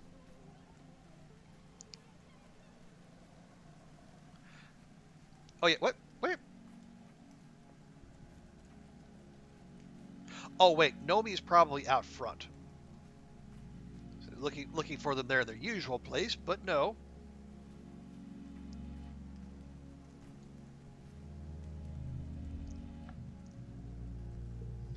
Okay. We give or give them their favorite thing.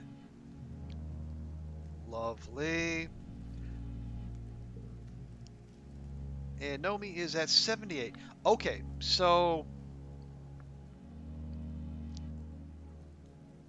yeah, I think if we can get we get them to how are we for cakes? We have one cake. Okay. We give them that cake, and then we give them we buy another cake and then give them that one the following month. I think we'll be good.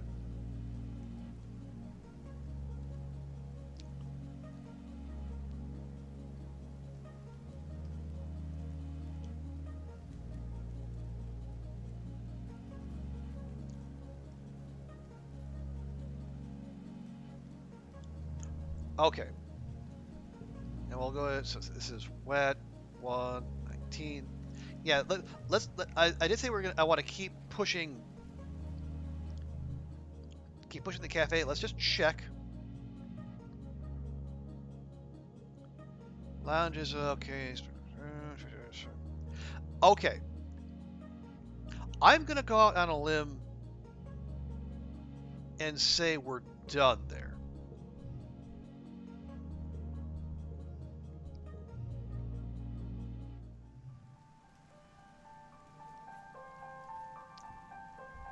Let's see, Mars at 100? Mars is at 100. Okay, good.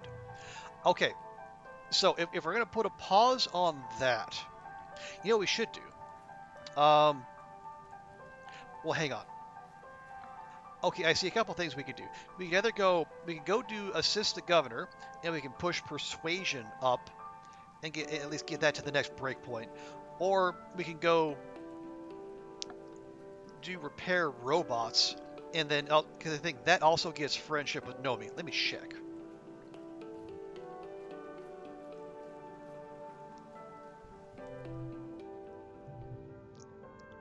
Yeah, that gets friendship. Yeah, engineering, creativity, but friendship with Nomi. What was the...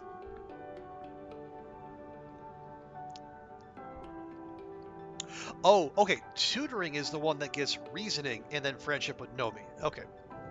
Wonder what she'll tell us to do. Oh, what Mars will tell us to do? Hard to tell.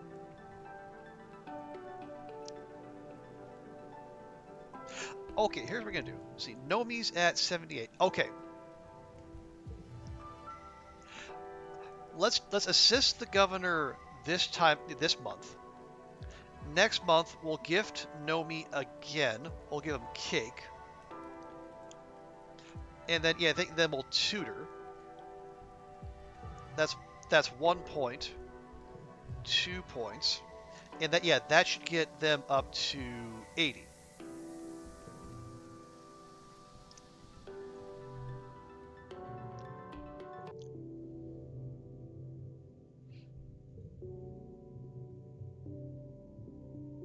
Yeah, and then that's all there. That's all the same. Lovely. Okay, yeah, let's assist the governor. You kind of expected Mars would go a little easier on you, seeing as you helped her become governor and all. Unfortunately, she's come to see you as the only person she can trust to do a good job, because she saddles you with a lot of work as her assistant. The fact that she likes to make you sweat probably helps. Mars kept Lum around as her own personal social media manager, so at least that's one job you don't have to do. He's not bad at it, since being charismatic is basically his only skill. And besides, Chief Fret won't let him anywhere near the garrison.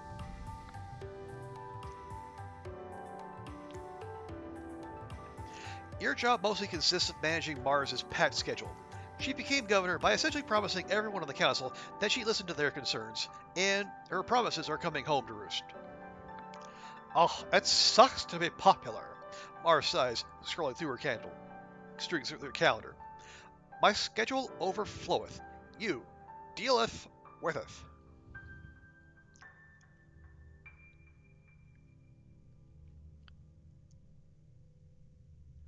Okay, she doesn't want sycophantry, but this just seems mean.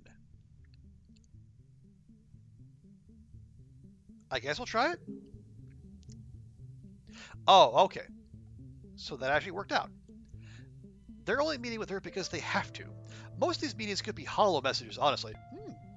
What a concept. She doesn't have to actually be there in person to get them to listen to her. Yeah, you're probably right. That should give me a reality check. She looks pleased to know her words carry weight, even without being backed up by her considerable presence. That doesn't solve the problem of how to manage all these scheduling conflicts, though. How are we going to... Wait, she laughs. This is totally an assistant's job. Let me know when you figure it out. You can feel Seek staring daggers at you from nearby, disappointed that they weren't trusted with this menial task. So, we can work hard, get another one of those, hardly work, or refuse to do it. No, we'll work hard, because that card is useful. You wisely combine several meetings with similar topics, avoiding people who know you will argue with each other. You cancel a few other meetings, starting hollow messages and copying Mars to the thread. You remember to give Mars a few hours midweek for her spa time. If there's one thing Mars learned from Lum, it's that image matters. A governor with frizzy hair and dry skin won't be taken seriously. And that is why I will never be in charge of anything.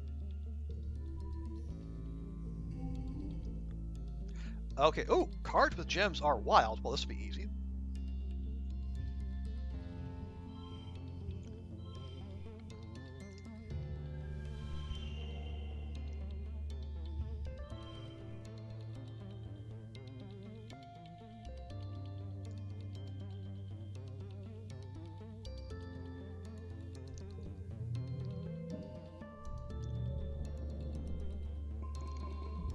Okay, there we go. Oh yeah, persuasion breakpoint is plus 1 kudo every time you receive kudos. Well, that's for a middle breakpoint. That doesn't seem like a lot of return.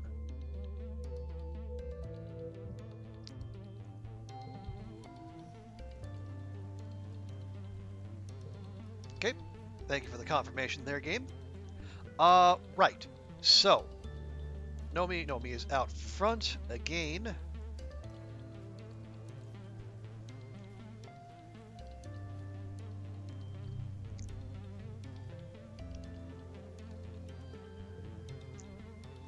Yeah, so we'll give them a cake, because everyone loves cake, except these.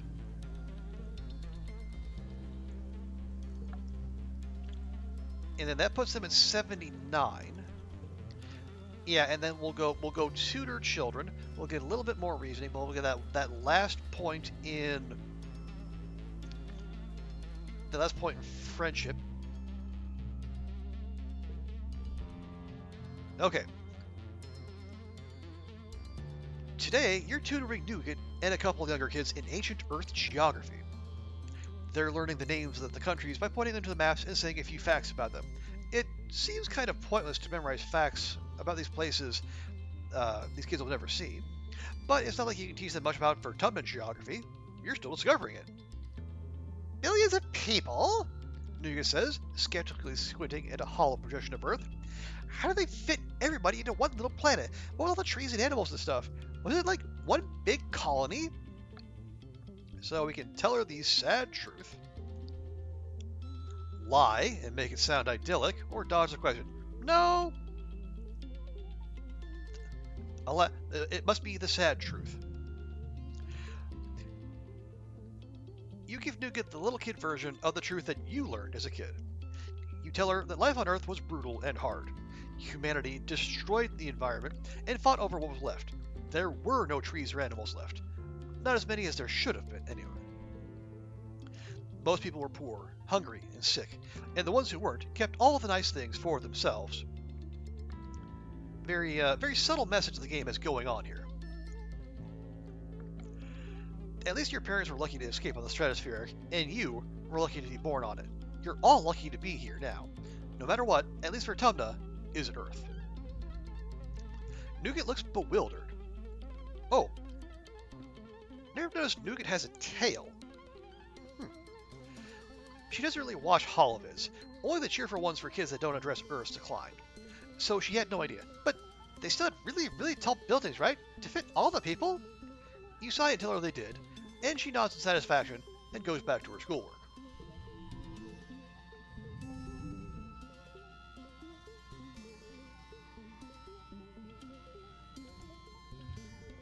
And again, all cards with gems are wild. I'll just pop that on there. Oh, nice. Okay, so that gets us 83. Interesting, that's also 83.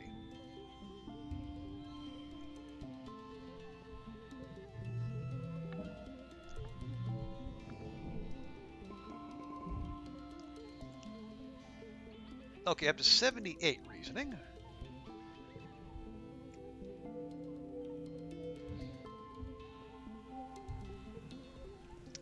Okay, so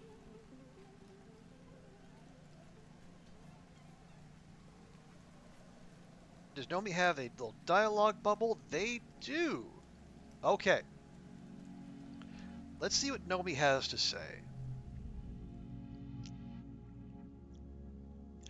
You catch Nomi in the lounge, drawing on a single piece of actual paper. They look extremely focused and don't seem to notice you as you come in.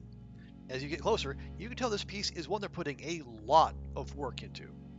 Well, that is a fancy drawing there, Nomi. Nomi's head snaps up, and you can practically watch their blush spread across their cheeks and down their neck in real time. Oh, Solty! They exclaim, covering the picture with their hands and looking up at you with wide, panicked eyes. I didn't see you there, sorry! Well, what's the big secret there, bud? It's, Nunya. Okay. Somehow Nunya has still survived into the 22nd century. Nomi picks up their drawing and holds it carefully to their chest. None of your business, Solty. I have to be somewhere in there. Bye! They run out of the lounge, gently screaming, yeah! Yes. None more weeb. Well, that was even stranger than normal.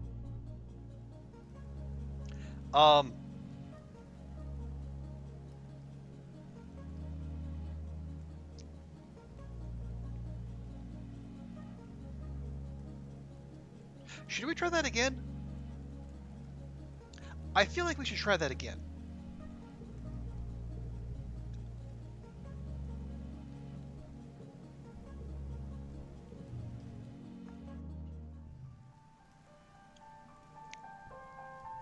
Okay, take two.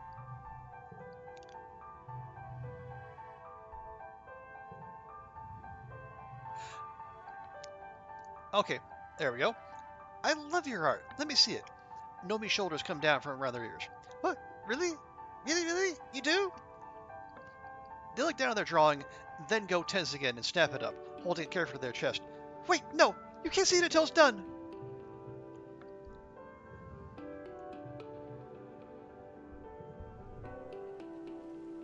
Really?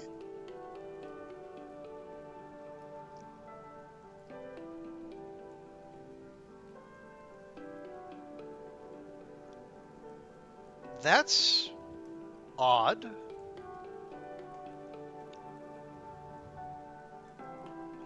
I guess I mean, what the hell? We're here. We might as well try the other options. I don't. Or is this one of those that has like we need to? Well, we can't check back with him next month because next month is glow.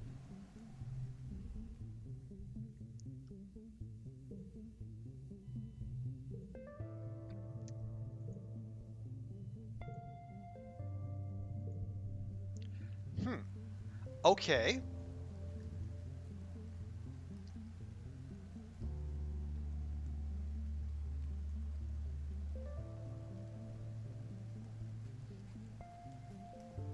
Or maybe, maybe I have the whole event at 80 thing wrong. I don't know.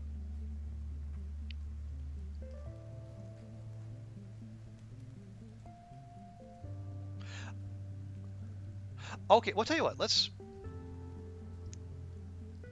Well, okay. Would it even be possible? No, we would have to. Yeah, we'd have to load the game like a couple seasons back, and then focus on Nomi. All right. Anyway, it's fine.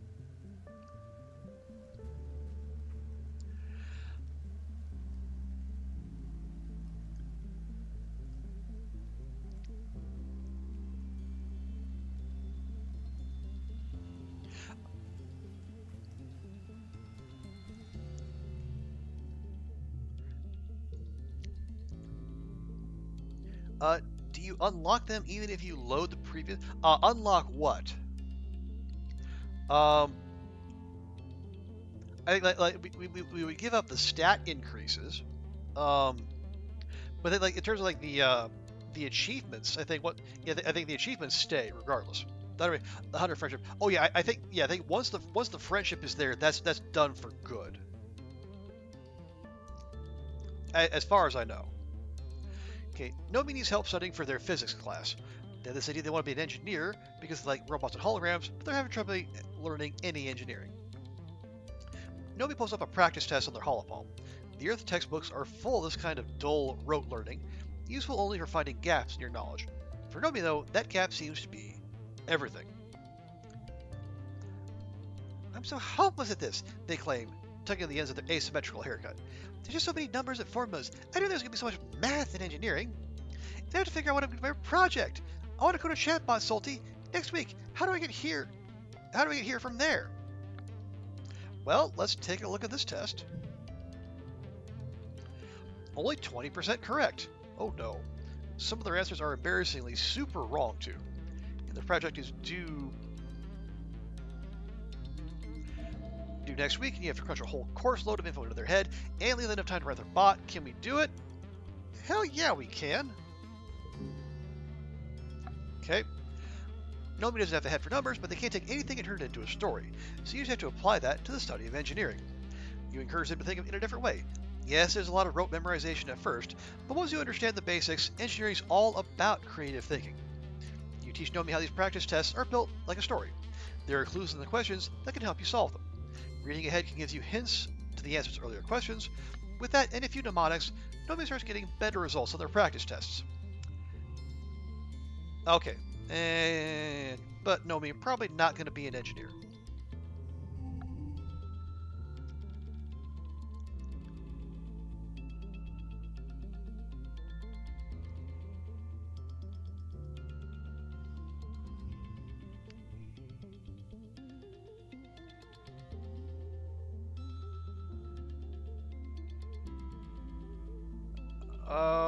How?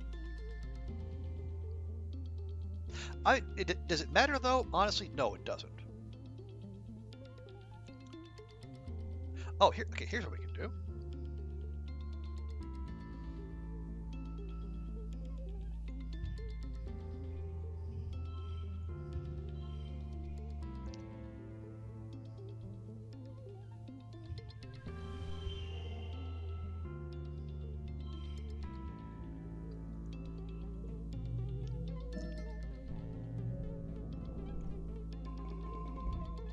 Okay, now Is Nomi going to be out and about? Seems unlikely. They've never been out in glow before.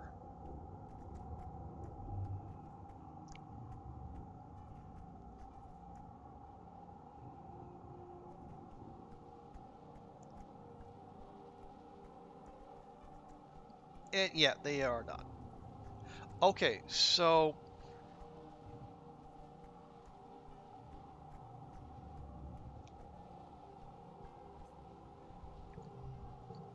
let's see. We'll drop a save here. Glow. Hang on. Glow 19. Okay. Now, just out of curiosity,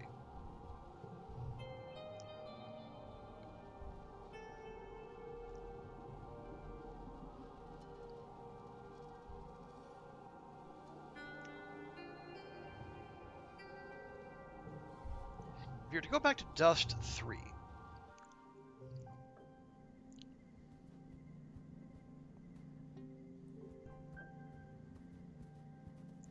let's see, where do we stand there? Okay, Mars is at 96. Yeah, if we give her a cake on her birthday, they'll get her up to 100. And her birthday's on the 1st.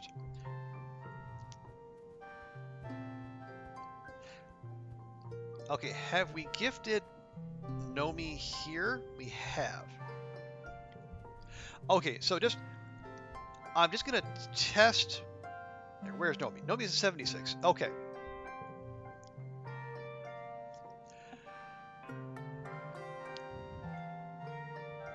Oh yeah, do we have any crystal clusters?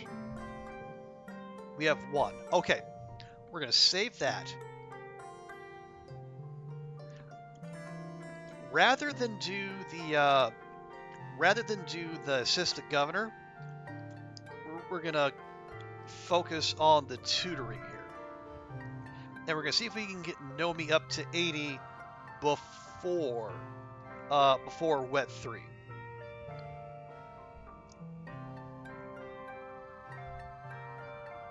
Okay, that's with Tangent.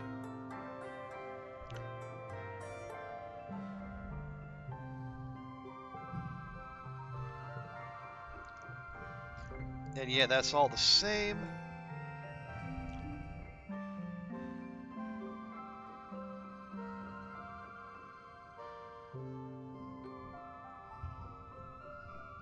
Okay, got +3 bonus to straights. That's fine actually. There we go. Yeah, we're not really interested in the points. We're just here for the friendship.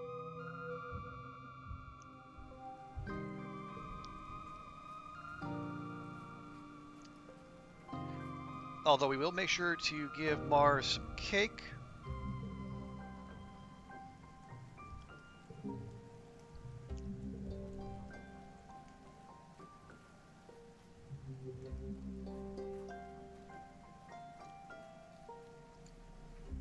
Yeah, we'll also make sure to give.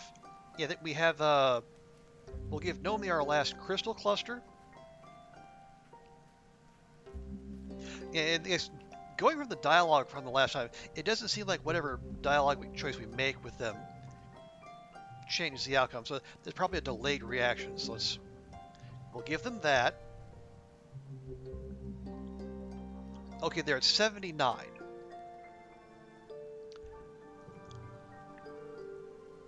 So if we do tutoring again, that'll get them up to 80. And we'll have the AD event fire next time. And then, so if there is something waiting at the end of that, it'll drop in Wet 3. If there is, I don't know.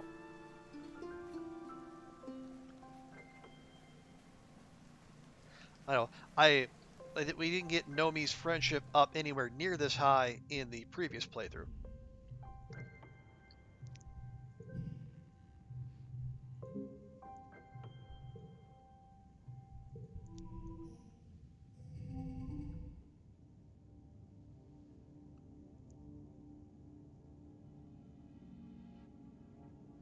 Okay, it's...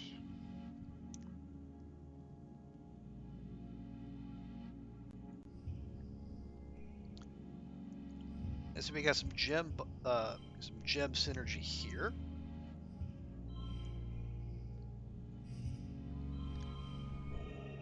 There we go. That'll do.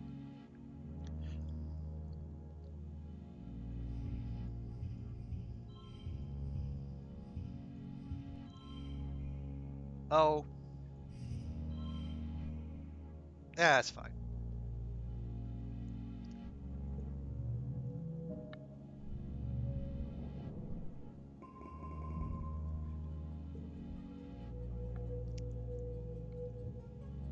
There we go. Okay. And yeah, Nomi should be at 80, and they're actually at 82.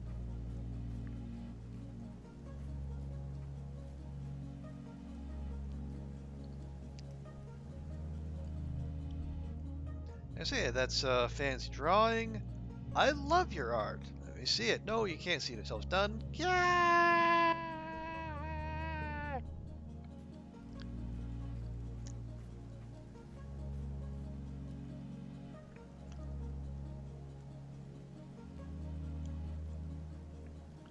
Okay, well, I am...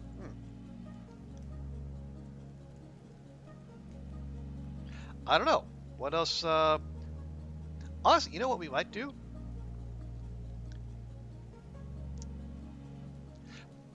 We could keep going after reasoning, or we could do the... it's just persuasion, though. I guess alternatively, we could relax in the park, see if we could level up our freaky.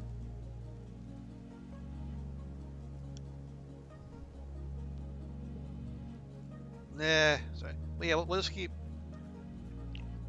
pushing Nomi friendship, I suppose. It's not, we're pretty much, there's not a lot of wiggle room here in the last season of the last year.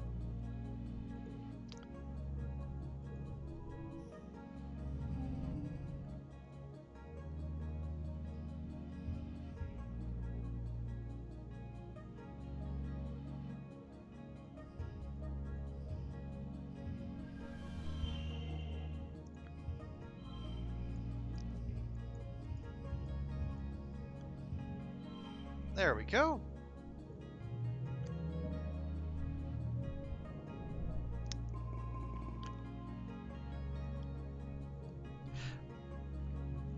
Okay, well, wait, it's firing again. Really? Okay, well, that's weird. Oh, wait, no, because okay. Maybe there's just a set time period after... Yeah, that there's just a set time after which... I guess Vase needs time to make his way through therapy before he'll actually be able to talk about whatever.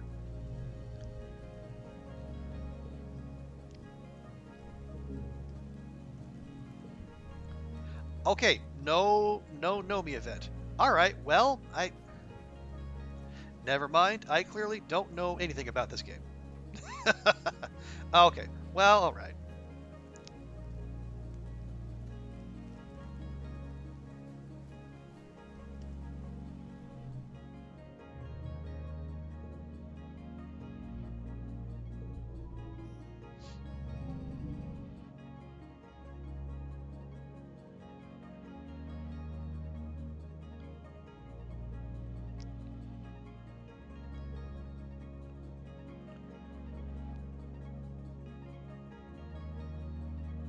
Okay, we want the extra skill on the challenge win. That'd be very helpful.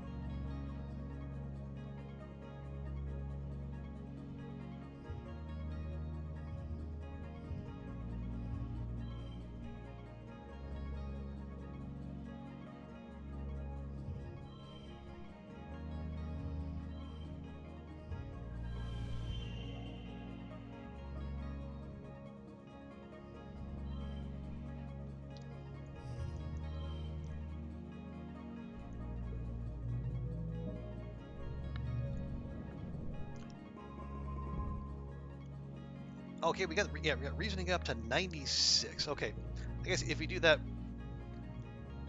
Oh. You wake to the sound of your hollow palm chiming in with new incoming messages. This is new. You literally tap through your inbox, squinting into the blue light. Dr. Instant says you're all going to ruin your eyesight by 30 if you stare at your holopalms all the time. But Dr. Instant has never been a teenager on an alien planet, so what does she know? OMG, is that supposed to be yo? You are friends with Nomi, correct? Tell them not to clog up the colony message board with their art. Ha ha ha ha ha ha. Okay, that's a message. Your stomach sinks as you go to the colony message board and find a new post from Nomi entitled, "You know who you are, heart, heart, heart, heart, heart, heart, heart, heart, heart." You click it. The post contains a single image attachment depicting two people embracing while riding a unisaur. Nomi has clearly drawn hearts floating all around them. One is Nomi's Legends of Avamar character. The other, well, it could be you, but looking at it, well, it could be Rex as well. You look for more information, but there is none. Strange. You close your holopalm and get ready to start your day. Okay. Okay. So... Okay, so there is more to it. It just takes more time than we have left in our playthrough. Well.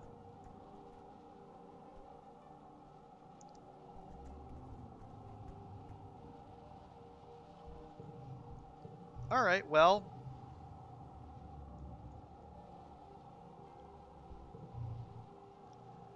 Okay, now, here's what I do know.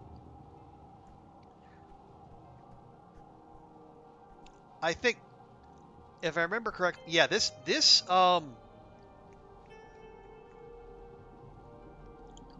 glow attack is different from the others, and yeah, the colony defenses need to be maxed, which they appear to be.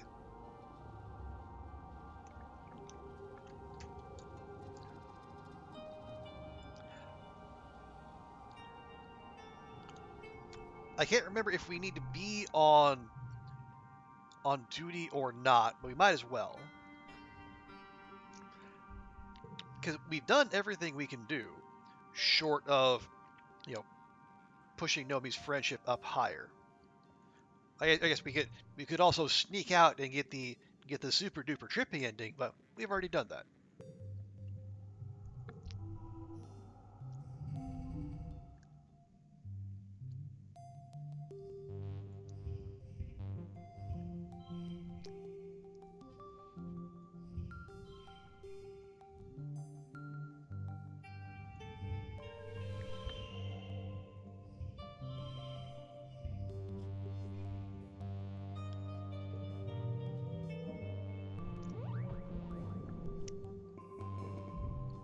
Okay, here we go. Knowing the attack is coming, as it always comes in Glow, does nothing to calm your nerves. You and the other defenders are well prepared, but tensions are high. The attacks have been getting worse every year. How many of these brave people at your side will survive until tomorrow? You're there when you see them, dark on dark shapes, coming out of the forest, perfectly silent. You watch with the lookouts as more and more figures amass at the forest's edge. Minutes pass as the horde pushes into the firebreak, numbering at least, it must be in the thousands, more animals than you've ever seen in one place. The ground is choked with a teeming carpet of smaller creatures, darting in and among the legs of... No. Oh no. The forest bends as a faceless emerges from its depths, followed by two more, then more, and more. You lose track of how many faceless appear on the tree line. A discouraged cry arises from the guards. One faceless for your colony. Two faceless required an irresponsible number of explosives to take down. This many faceless, you're not even sure. The guard beside you gasps and points off into the horizon. There, the darkness has seemed to coalesce into pillars, and they're moving like legs. You hear trees being trampled underfoot as something gargantuan makes its way towards the colony. You can't even see its body, just its legs, stretching so far up into the sky that the glow of the planet cannot reach it. It looks like death. A familiar being cuts through the horde and stands at the front, like a general leading their army. Gardeners must come in all shapes and sizes, but you know this one from the hatred in their eyes. It's Noctilucent. Okay, I think this is because we met them in the swamp. Noctilucent steps forward. For millennia, I have been tasked with keeping this planet safe from invasive species. Extreme weather, plague, famine, the migration of predators. All tactics I've used to ensure invasive species cannot find a foothold where they do not belong. Their command of the English language has vastly improved since you saw them last. The gardeners learn quickly. Controlling you by indirect means has proved ineffective, they say, glaring up at the row of horrified colonists atop the walls. I can no longer ignore the destruction you have caused and the threat you represent to the planetary ecosystem. This is not a warning. This is your eradication. You look around the guards posted around you. Many are quaking with fear, realizing for the first time that humanity has been living in the shadow of something much older and more powerful. Lay down your weapons and open your gates to allow the planet to be cleansed. Though I despise pests, there's no need to be inhumane. Okay, we are apparently just brave enough to actually fight. Makes us heroic, why I don't know. I'm going to enjoy this. Finally, I can wipe you aliens off the face of this planet. The wave of attackers rolls over the fire break, crashing against the walls. Flying creatures scream overhead, and the sound of plasma rifle fire fills the air. You rush to the garrison to join the squads. As you run, you notice, the colony is well defended, fortunately. As you run, your heart soars at the colony's defenses. A cheer comes up as the squad takes down the first faceless. In the distance, Utopia and the surveyors are in their gliders, wrapping cables around the legs of the gargantuan cloud scraper. A roar of triumph. Its vase, holding Noctilus's severed head. Again.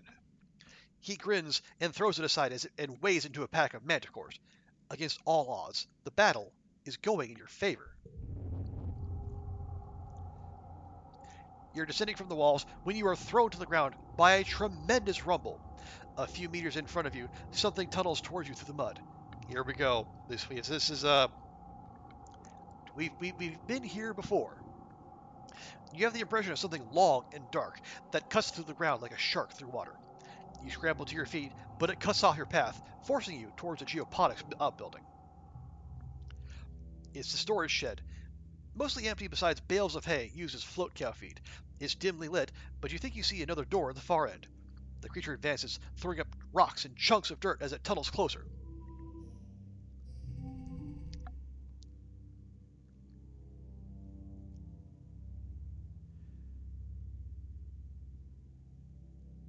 Okay, we need 99.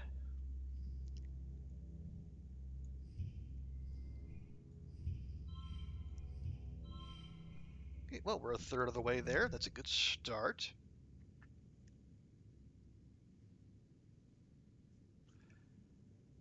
Ew, this is not exactly inspiring, I guess.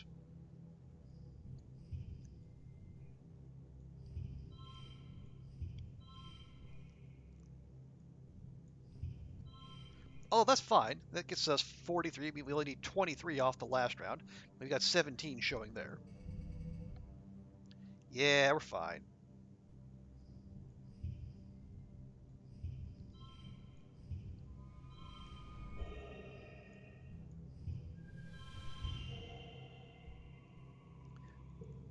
There we go. Not that we need more stats, at least in combat, but we're good there. You back into the doorway and wait for the monster to emerge. As it rears up and thrusts a long black snout out of the ground, you dispatch it from 2 quick shots from your plas rifle, like you've been trained. More colony defense. Well, I guess I don't know that we need it, but it's alright. Before you even have time to be relieved, you spot the second one tunneling towards you. You take another step back into the storehouse and feel heat. The building is on fire. And now we're injured. Okay. Is that new? I feel like that's new. Anyway, the dry thatch roof quickly ignites and rains flaming debris down on your head, filling the room with toxic smoke. The ashy heat is intense. You can feel it ripping the moisture from your lungs with every breath. You rush for the rear door, but the fire moves so fast. You're trapped as a roof beam collapses in front of you. You hear a cracking noise, and then just pain and a noise like a bell. The world goes dark. Yeah, stop me if you've seen this before. You wake to chaos, a confusion of light and heat and smoke. Fire! Your head is pounding. You must have hit it and blacked out, but you aren't sure how you got here, or what on Vertumna is happening. There's something important you need to remember. Your stomach lurches as the floor crumbles beneath your feet, then collapses. Your body aches and your eyes burn from the smoke. A figure appears through the flames. It's your friend. Your friend? Your girlfriend? Wait, why can't you remember her name? She's gesturing and shouting at you, but all you hear is a ringing in your ears. Yeah, we know. Okay, yeah, we tried to climb out at the very start. What's going on? You try to speak, but the words come out jumbled. Your throat seizes around a lungful of choking smoke, and you feel dizzy and confused. Your friend pulls you out of the rubble. She throws your arm over her shoulder and half drags you toward the door. Through it, you see a deep, eerie twilight, dark blue and cold against the heat of the fire around you. Glow season. Glowing eyes. You shake your head to clear your vision. Is that some kind of dog? Like from Earth? Wait, hold on. You remember this from a past life. Not a dog, a monster. It's about to end your life, and probably Nem's too. Well, okay, now we remember Nem. That's good. She tightens her grip on you. So we can shield her with our creativity. We prepared for this earlier, biology, or dodge and fight because of animals.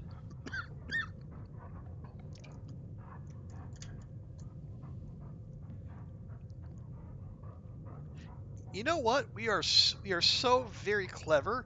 We actually prepared for this in advance, despite not remembering we did so. Apparently, we got to max out animals, bio, or creativity. We maxed out biology a while ago. You've remembered this day for many years. The choking heat of the fire, the dog creature's dead yellow eyes haunting your dreams. You've prepared for it. Specifically, you've installed an armed freeze trap right where you knew the animal would be standing when it transformed into a towering horror. As it does, you trigger the detonator.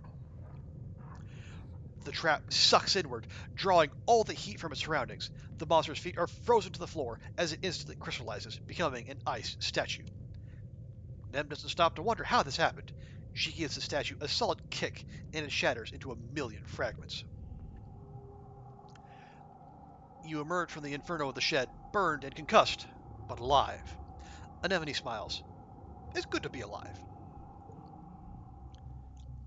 You have your wounds tended in the medbay. Other soldiers there are in much worse shape, but at least the battle is over. It was close. You think that Noctilucent must have genuinely tried to wipe out the colony this time, but they underestimated what it would take. You feel a certain pride for your tenacious species.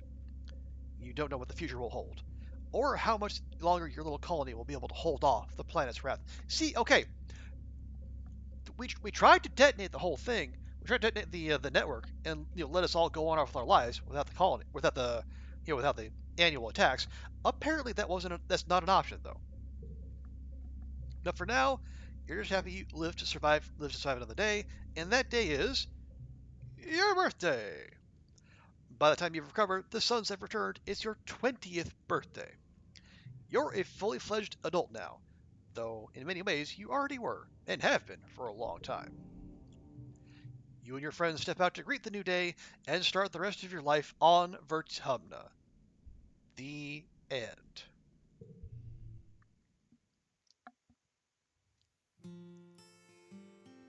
You reached your 20th birthday.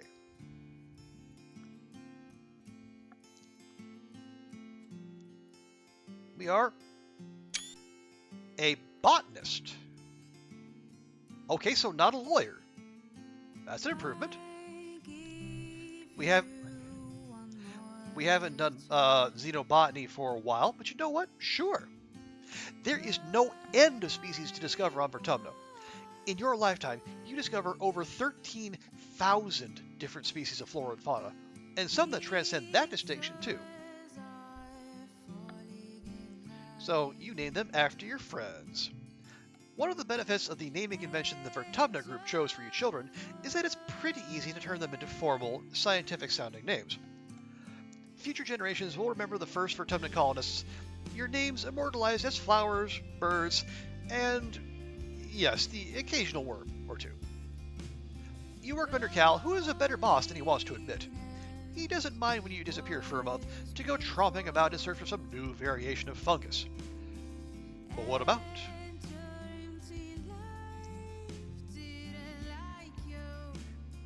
After a tumultuous beginning, you and Nem managed to find each other. When you were just barely adults, it seemed like it would last forever. Nem becomes security chief once Rhett retires. Her training in defense means that the attitude of the garrison mellows in later years, and young cadets look up to her with admiration, never fear.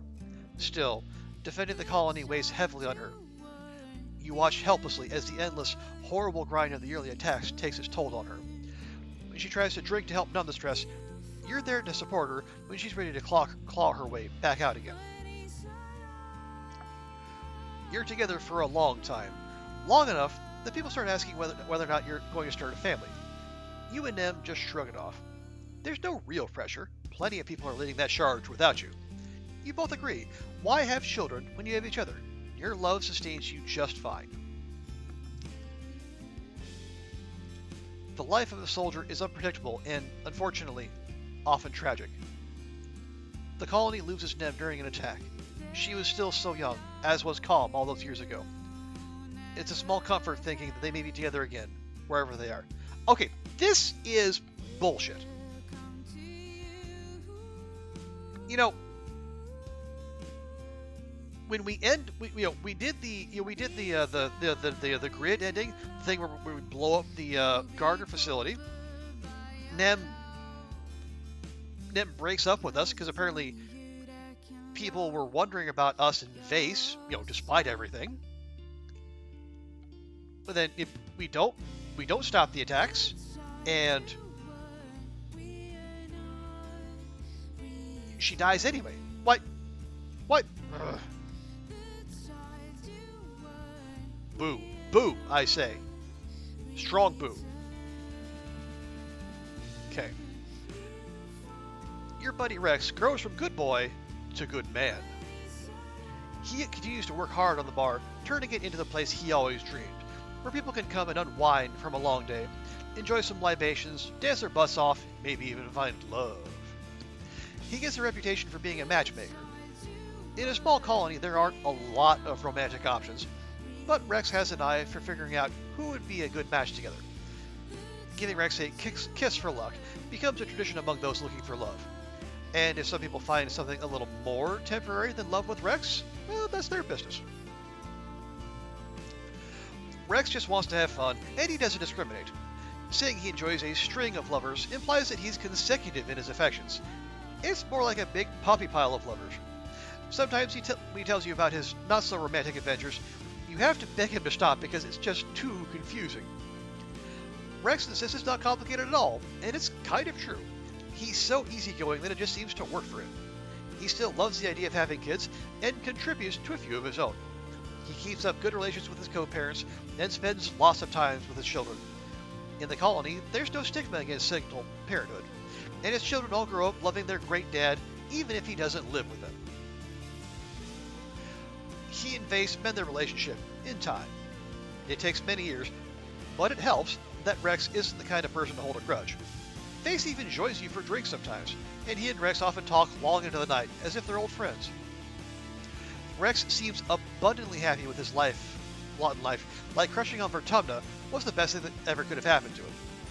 It's remarkable that the heliopods could have made someone like him, but you're glad it did. He slows down a little as time goes on, mellowing out and becoming more quiet in his self-confidence.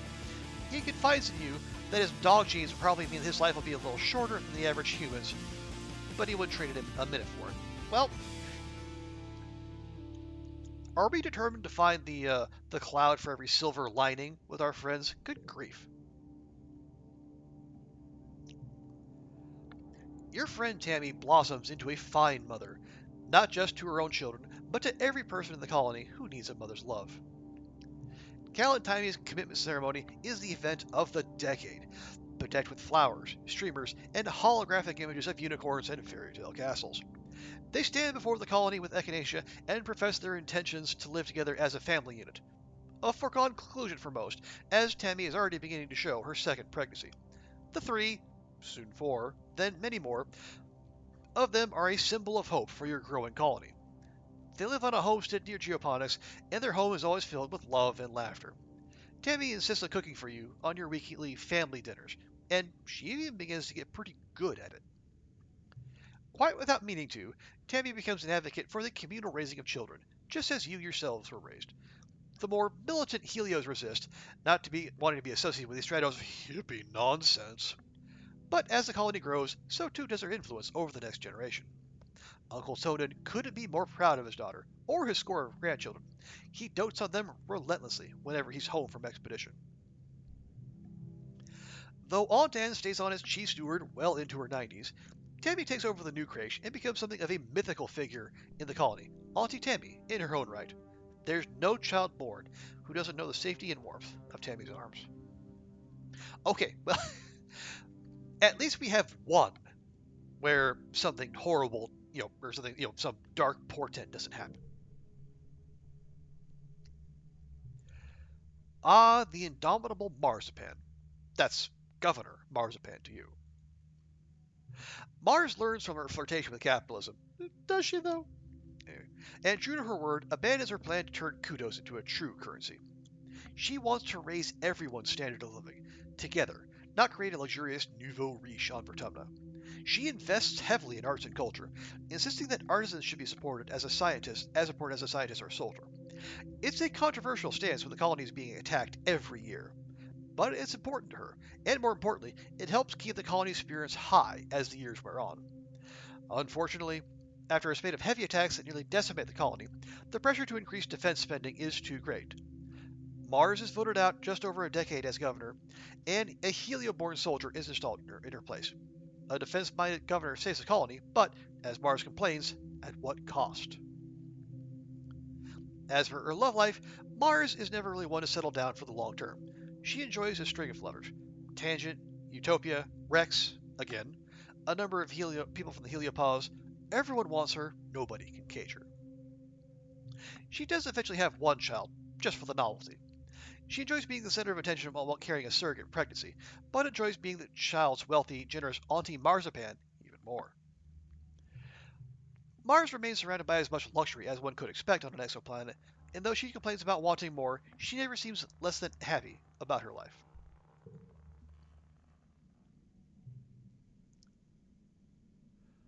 Okay, yeah, with all the people we got up to high friendship, this could be a bit.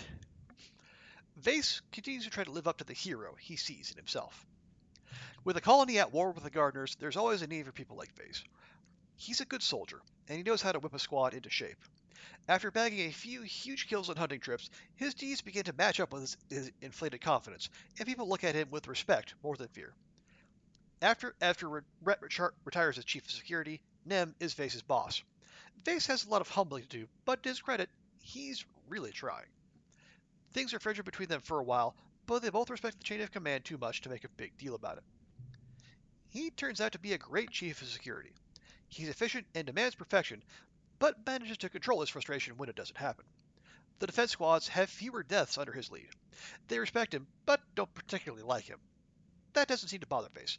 Over time, he mellows out and takes a less personal approach to leadership. He's not here to make friends, he just wants everyone to come home alive.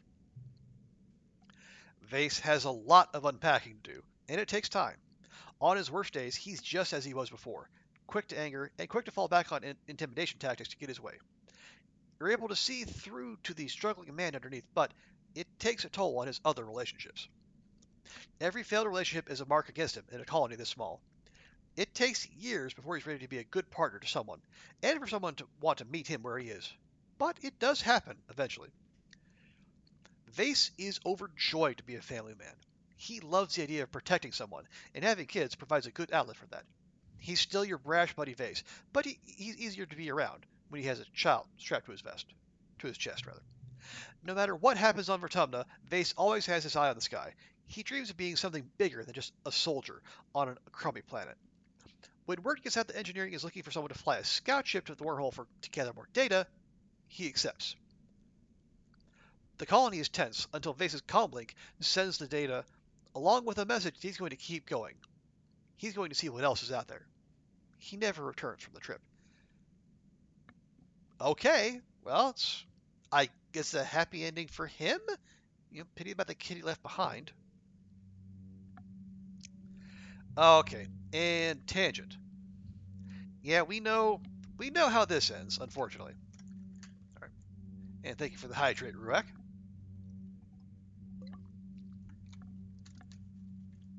Chief Engineer Tangent has a nice ring to it.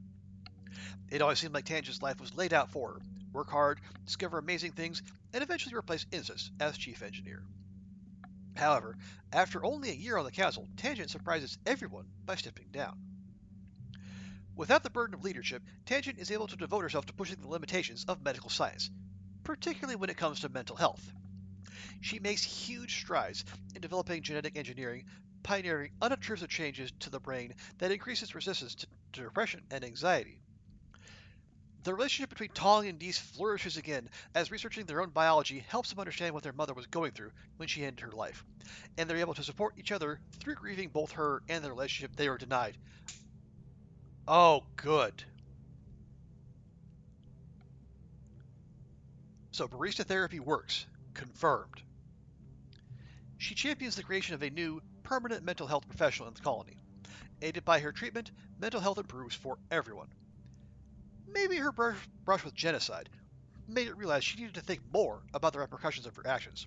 You know she's happier now, focusing on something that couldn't possibly be used for evil. Well, could it though? Anyway, yes, therapy works. Hooray! Her love life remains fairly private, though she's not as frigid as she's always claimed. You hear from the colony gossips that she carries on with a string of casual relationships, mostly with other scientists, mostly women. She donates genetic material to a number of children, but doesn't choose to raise any of her own. She is quite picky about their genetic enhancements, obsessing over any markers of anxiety or depression that run in her family, but ultimately her children grow up healthy and in loving families far removed from Tong's own childhood. It's a bittersweet reminder for her. Tangent lives and dies in the shadow of what she almost caused to happen on Vertumna. Knowing that she almost killed every living thing on the planet weighs heavily on her for the rest of her days. Unfortunately, even with genetic alteration, the human body was not made to withstand long periods without sleep. And Tangent's willful negligence in taking care of herself certainly doesn't help. She develops a heart condition in her early 60s that outpaces the healing capacity of the medbeds and eventually takes her life. Okay, now we're back to the depressing endings.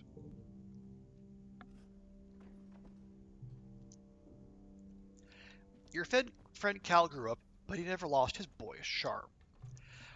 Cal soon rises to the role of chief cultivator. The responsibility of feeding the colony is enormous. Cal isn't good with confrontation or pushing people as hard as your mom famously did. On years where drought or pests threaten the food supply, you often see him looking haggard. He deals with a lot of stress, and it ages him quickly, but his kind nature means he never takes it out on other people or wants them to worry about him. He's a lot like your dad in that way. Cal and Tammy formalize their relationship after a few years. Before the colony, they state their intentions to live together, loving and caring for each other as a family unit. It's a beautiful ceremony. The event of the decade, apparently. Echinacea is the first of many children they raise together. Together they have a tidy little sum of children, and that's about the only tidy thing about them. Their children grow up digging in the dirt, eating bugs, nearly getting mauled by farm equipment, and having a great time being kids. Cal dotes on every one of them and adores his partner, Tammy. Cal himself never gives up on trying to convince people to live in harmony with Vertumna. Though his family is his source of strength, he struggles with the violence that's necessary for the colony to survive here. In his 50s, he's killed while defending geoponics during an attack. You grieve him deeply for many years. God dang it!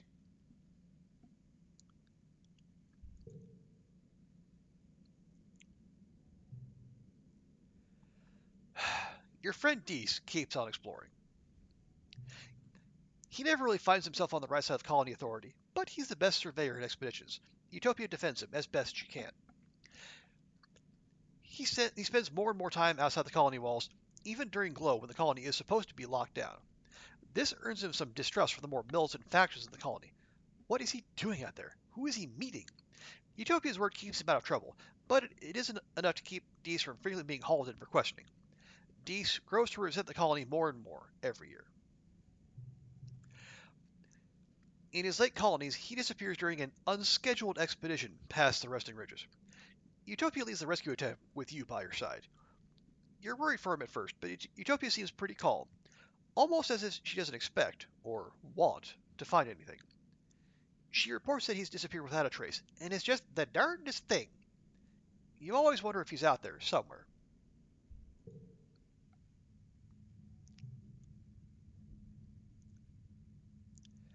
Okay, yeah, Nomi's the only one we didn't get to max out. We get them pretty high, though. Apparently high enough for an ending.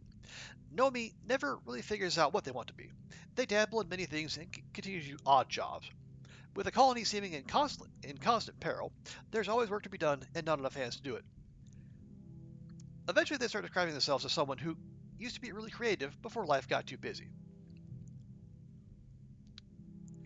Nomi's not really interested in dating the same way everyone else is. It takes them a long time to warm up to the idea of getting physical with someone, and they need to love and feel comfortable with them first. Yeah, Nomi's demisexual. We got that. You're their friend and confidant as they begin to explore the world of dating, always ready to doodle dreamily on someone's picture, or come running in with a box of tissues. You wouldn't say they're unlucky in love, just that love seems slow to find them, and Nomi isn't determined to go hunting for it. They'll always have you, though. Between you and Rex, Nomi's full up on best friendship, and they say that's all they really need in life. They never lose their fascination with vertebrate animals. One of their hyperfixations leads them to volunteer as a rancher when they're working one fateful day when the explorers bring in a unisaur. Despite the beast's aggression and capricious nature, something between them just clicks. Nomi becomes the only person who can calm down the fearsome creature, to the point where it will follow along behind them as gentle as a float cow. Nomi's magical unicorn friend is something of a celebrity in the colony. They're a big hit at princess-themed birthday parties. It's hard to believe that someone like Nomi grew up on the Heliopause. They don't just march to the beat of their own drum. They're their own brass band and acrobat troupe and free candy buffet, all in one person. They're your friend, though, through thick and thin. Okay, so at least Nomi doesn't die horribly.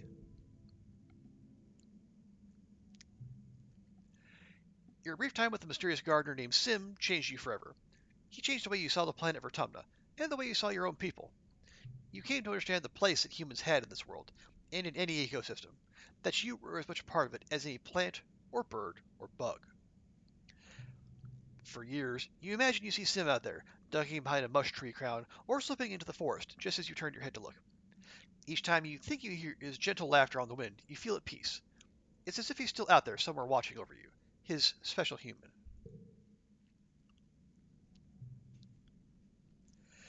Your parents work hard every day to see their pioneer dreams come true. Feeding the colony is a massive job, but they tackle it together. Farming, ranching, analyzing native plants, trying to find a way for humanity to thrive on Vertumna. Every year their work is hindered by the attacks that seem to target geoponics specifically, but they never give up. The strain ages them prematurely.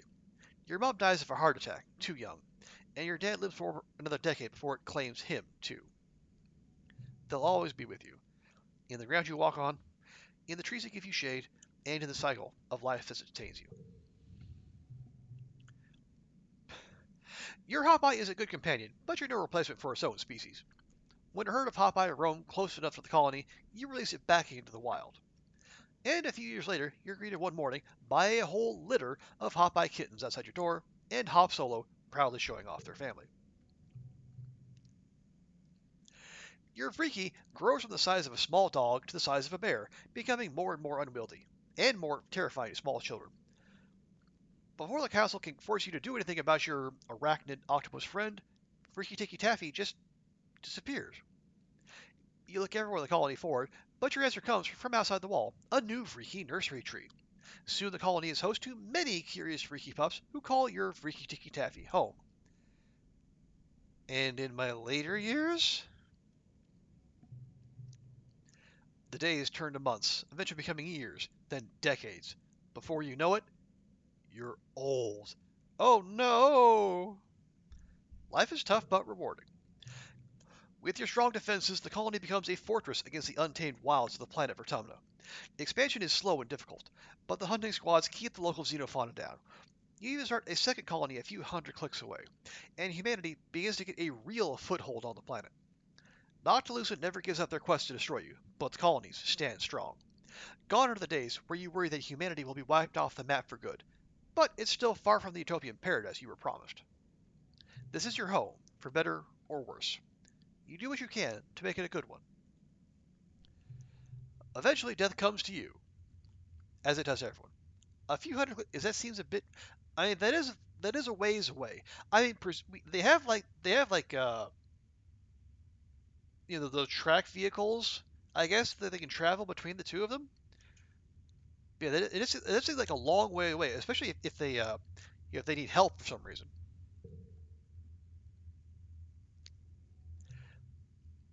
In the moment of your death, as your brain cells fizzle out one by one and shut down forever, a vision swims in your mind's eye. Is that a person? Yes, it's us. It's always been us. It's been us every time. This is like the fourth time we've seen us. They seem so familiar. You feel like you know them so well. Oh, it's you, only agent. Her arms are covered with so many data bands, so many lifetimes of knowledge. The ancient you speaks without moving her mouth, not in words, but in something like pictures. Still, you understand. Okay, and they're not going to chew us out this time because we did choose violence. She smiles. We had a good life, don't you think? But there are so many possibilities, and this was only one of them. Yeah, I lived my best life. We've been a good keeper to our friends and family, haven't we? We're no stranger to death, but it's still good to cheat every once in a while, isn't it? We have a chance to take another path, to change the way our life turned out. She reaches out a hand. Come with me. Go with them. And roll credits.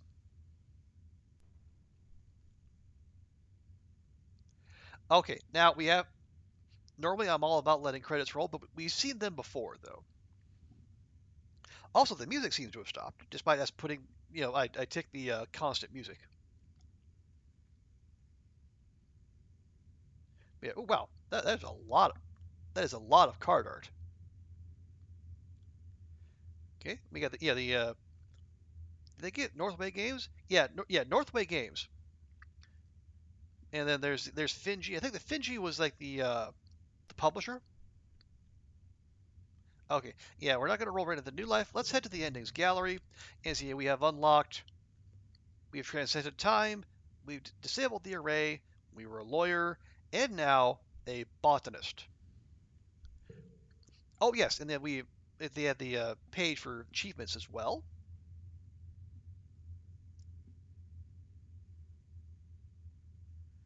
And so we've unlocked. Yeah, we've got we got everyone except Nomi and Sim. So that might be a focus whatever we do in the future. There are four. There are four pets. Wow. We've only ever found three, so that'll be something. Okay. Let's see, Nomi. Yeah, I think that one is we have to get Nomi and Rex together.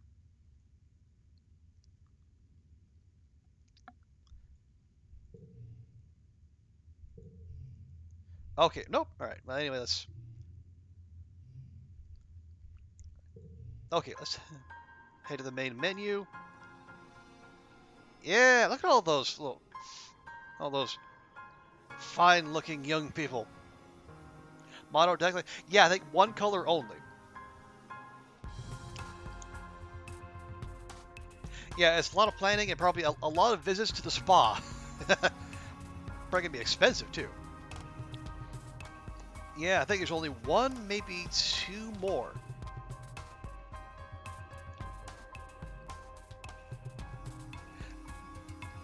But yeah, folks, that's going to do it for tonight. It's 1:30, so I probably better climb into bed anyway. But thank you all so much for hanging out with me. Big thanks to Ruak and to Q and to Daunt and to Cats who are all here hanging out and chatting. Oh, yes, and let me not forget our first-time chatter, friend made along the way. Happy to have them as well. And of course, thank you to the lurkers. Lurkers are the backbone of Twitch, as we always say, and we're happy to have people hang out however they choose to. But as we always do here, let's wrap things up by finding someone to raid. And we'll pass the love on to someone else. So let's see, who is out there? Let's see. Nadia's doing the long dark. She's doing her breakfast in FA. AV's doing his D&D Thursday. Cookie's doing Subnautica. I think we just rated them last time, though. I see Nog's doing Sunken Land. That seems to be the new hot game among long dark streamers looking for something new.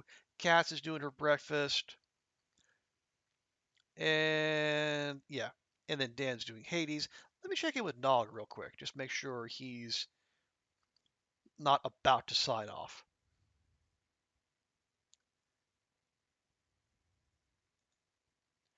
Okay. Nope, he still seems to be going. Fantastic. Okay. So yeah, we're gonna go raid Nogatron. He's part of the Long Dark crew, but he's also I think he plays a fair number of other games. I think Sunken Land apparently it's a new release. So if the survival games are your thing, stick around. Let's give that a look. But thank you all for hanging out tonight. Appreciate y'all being here. We're gonna try to raid. We're gonna try to stream the next couple days as well. If the typhoon doesn't let me, well, I'll post on social media if I can, let people know. But regardless, everyone have a great rest of your day. Thank you all for being here, and we'll see you next time. Bye for now.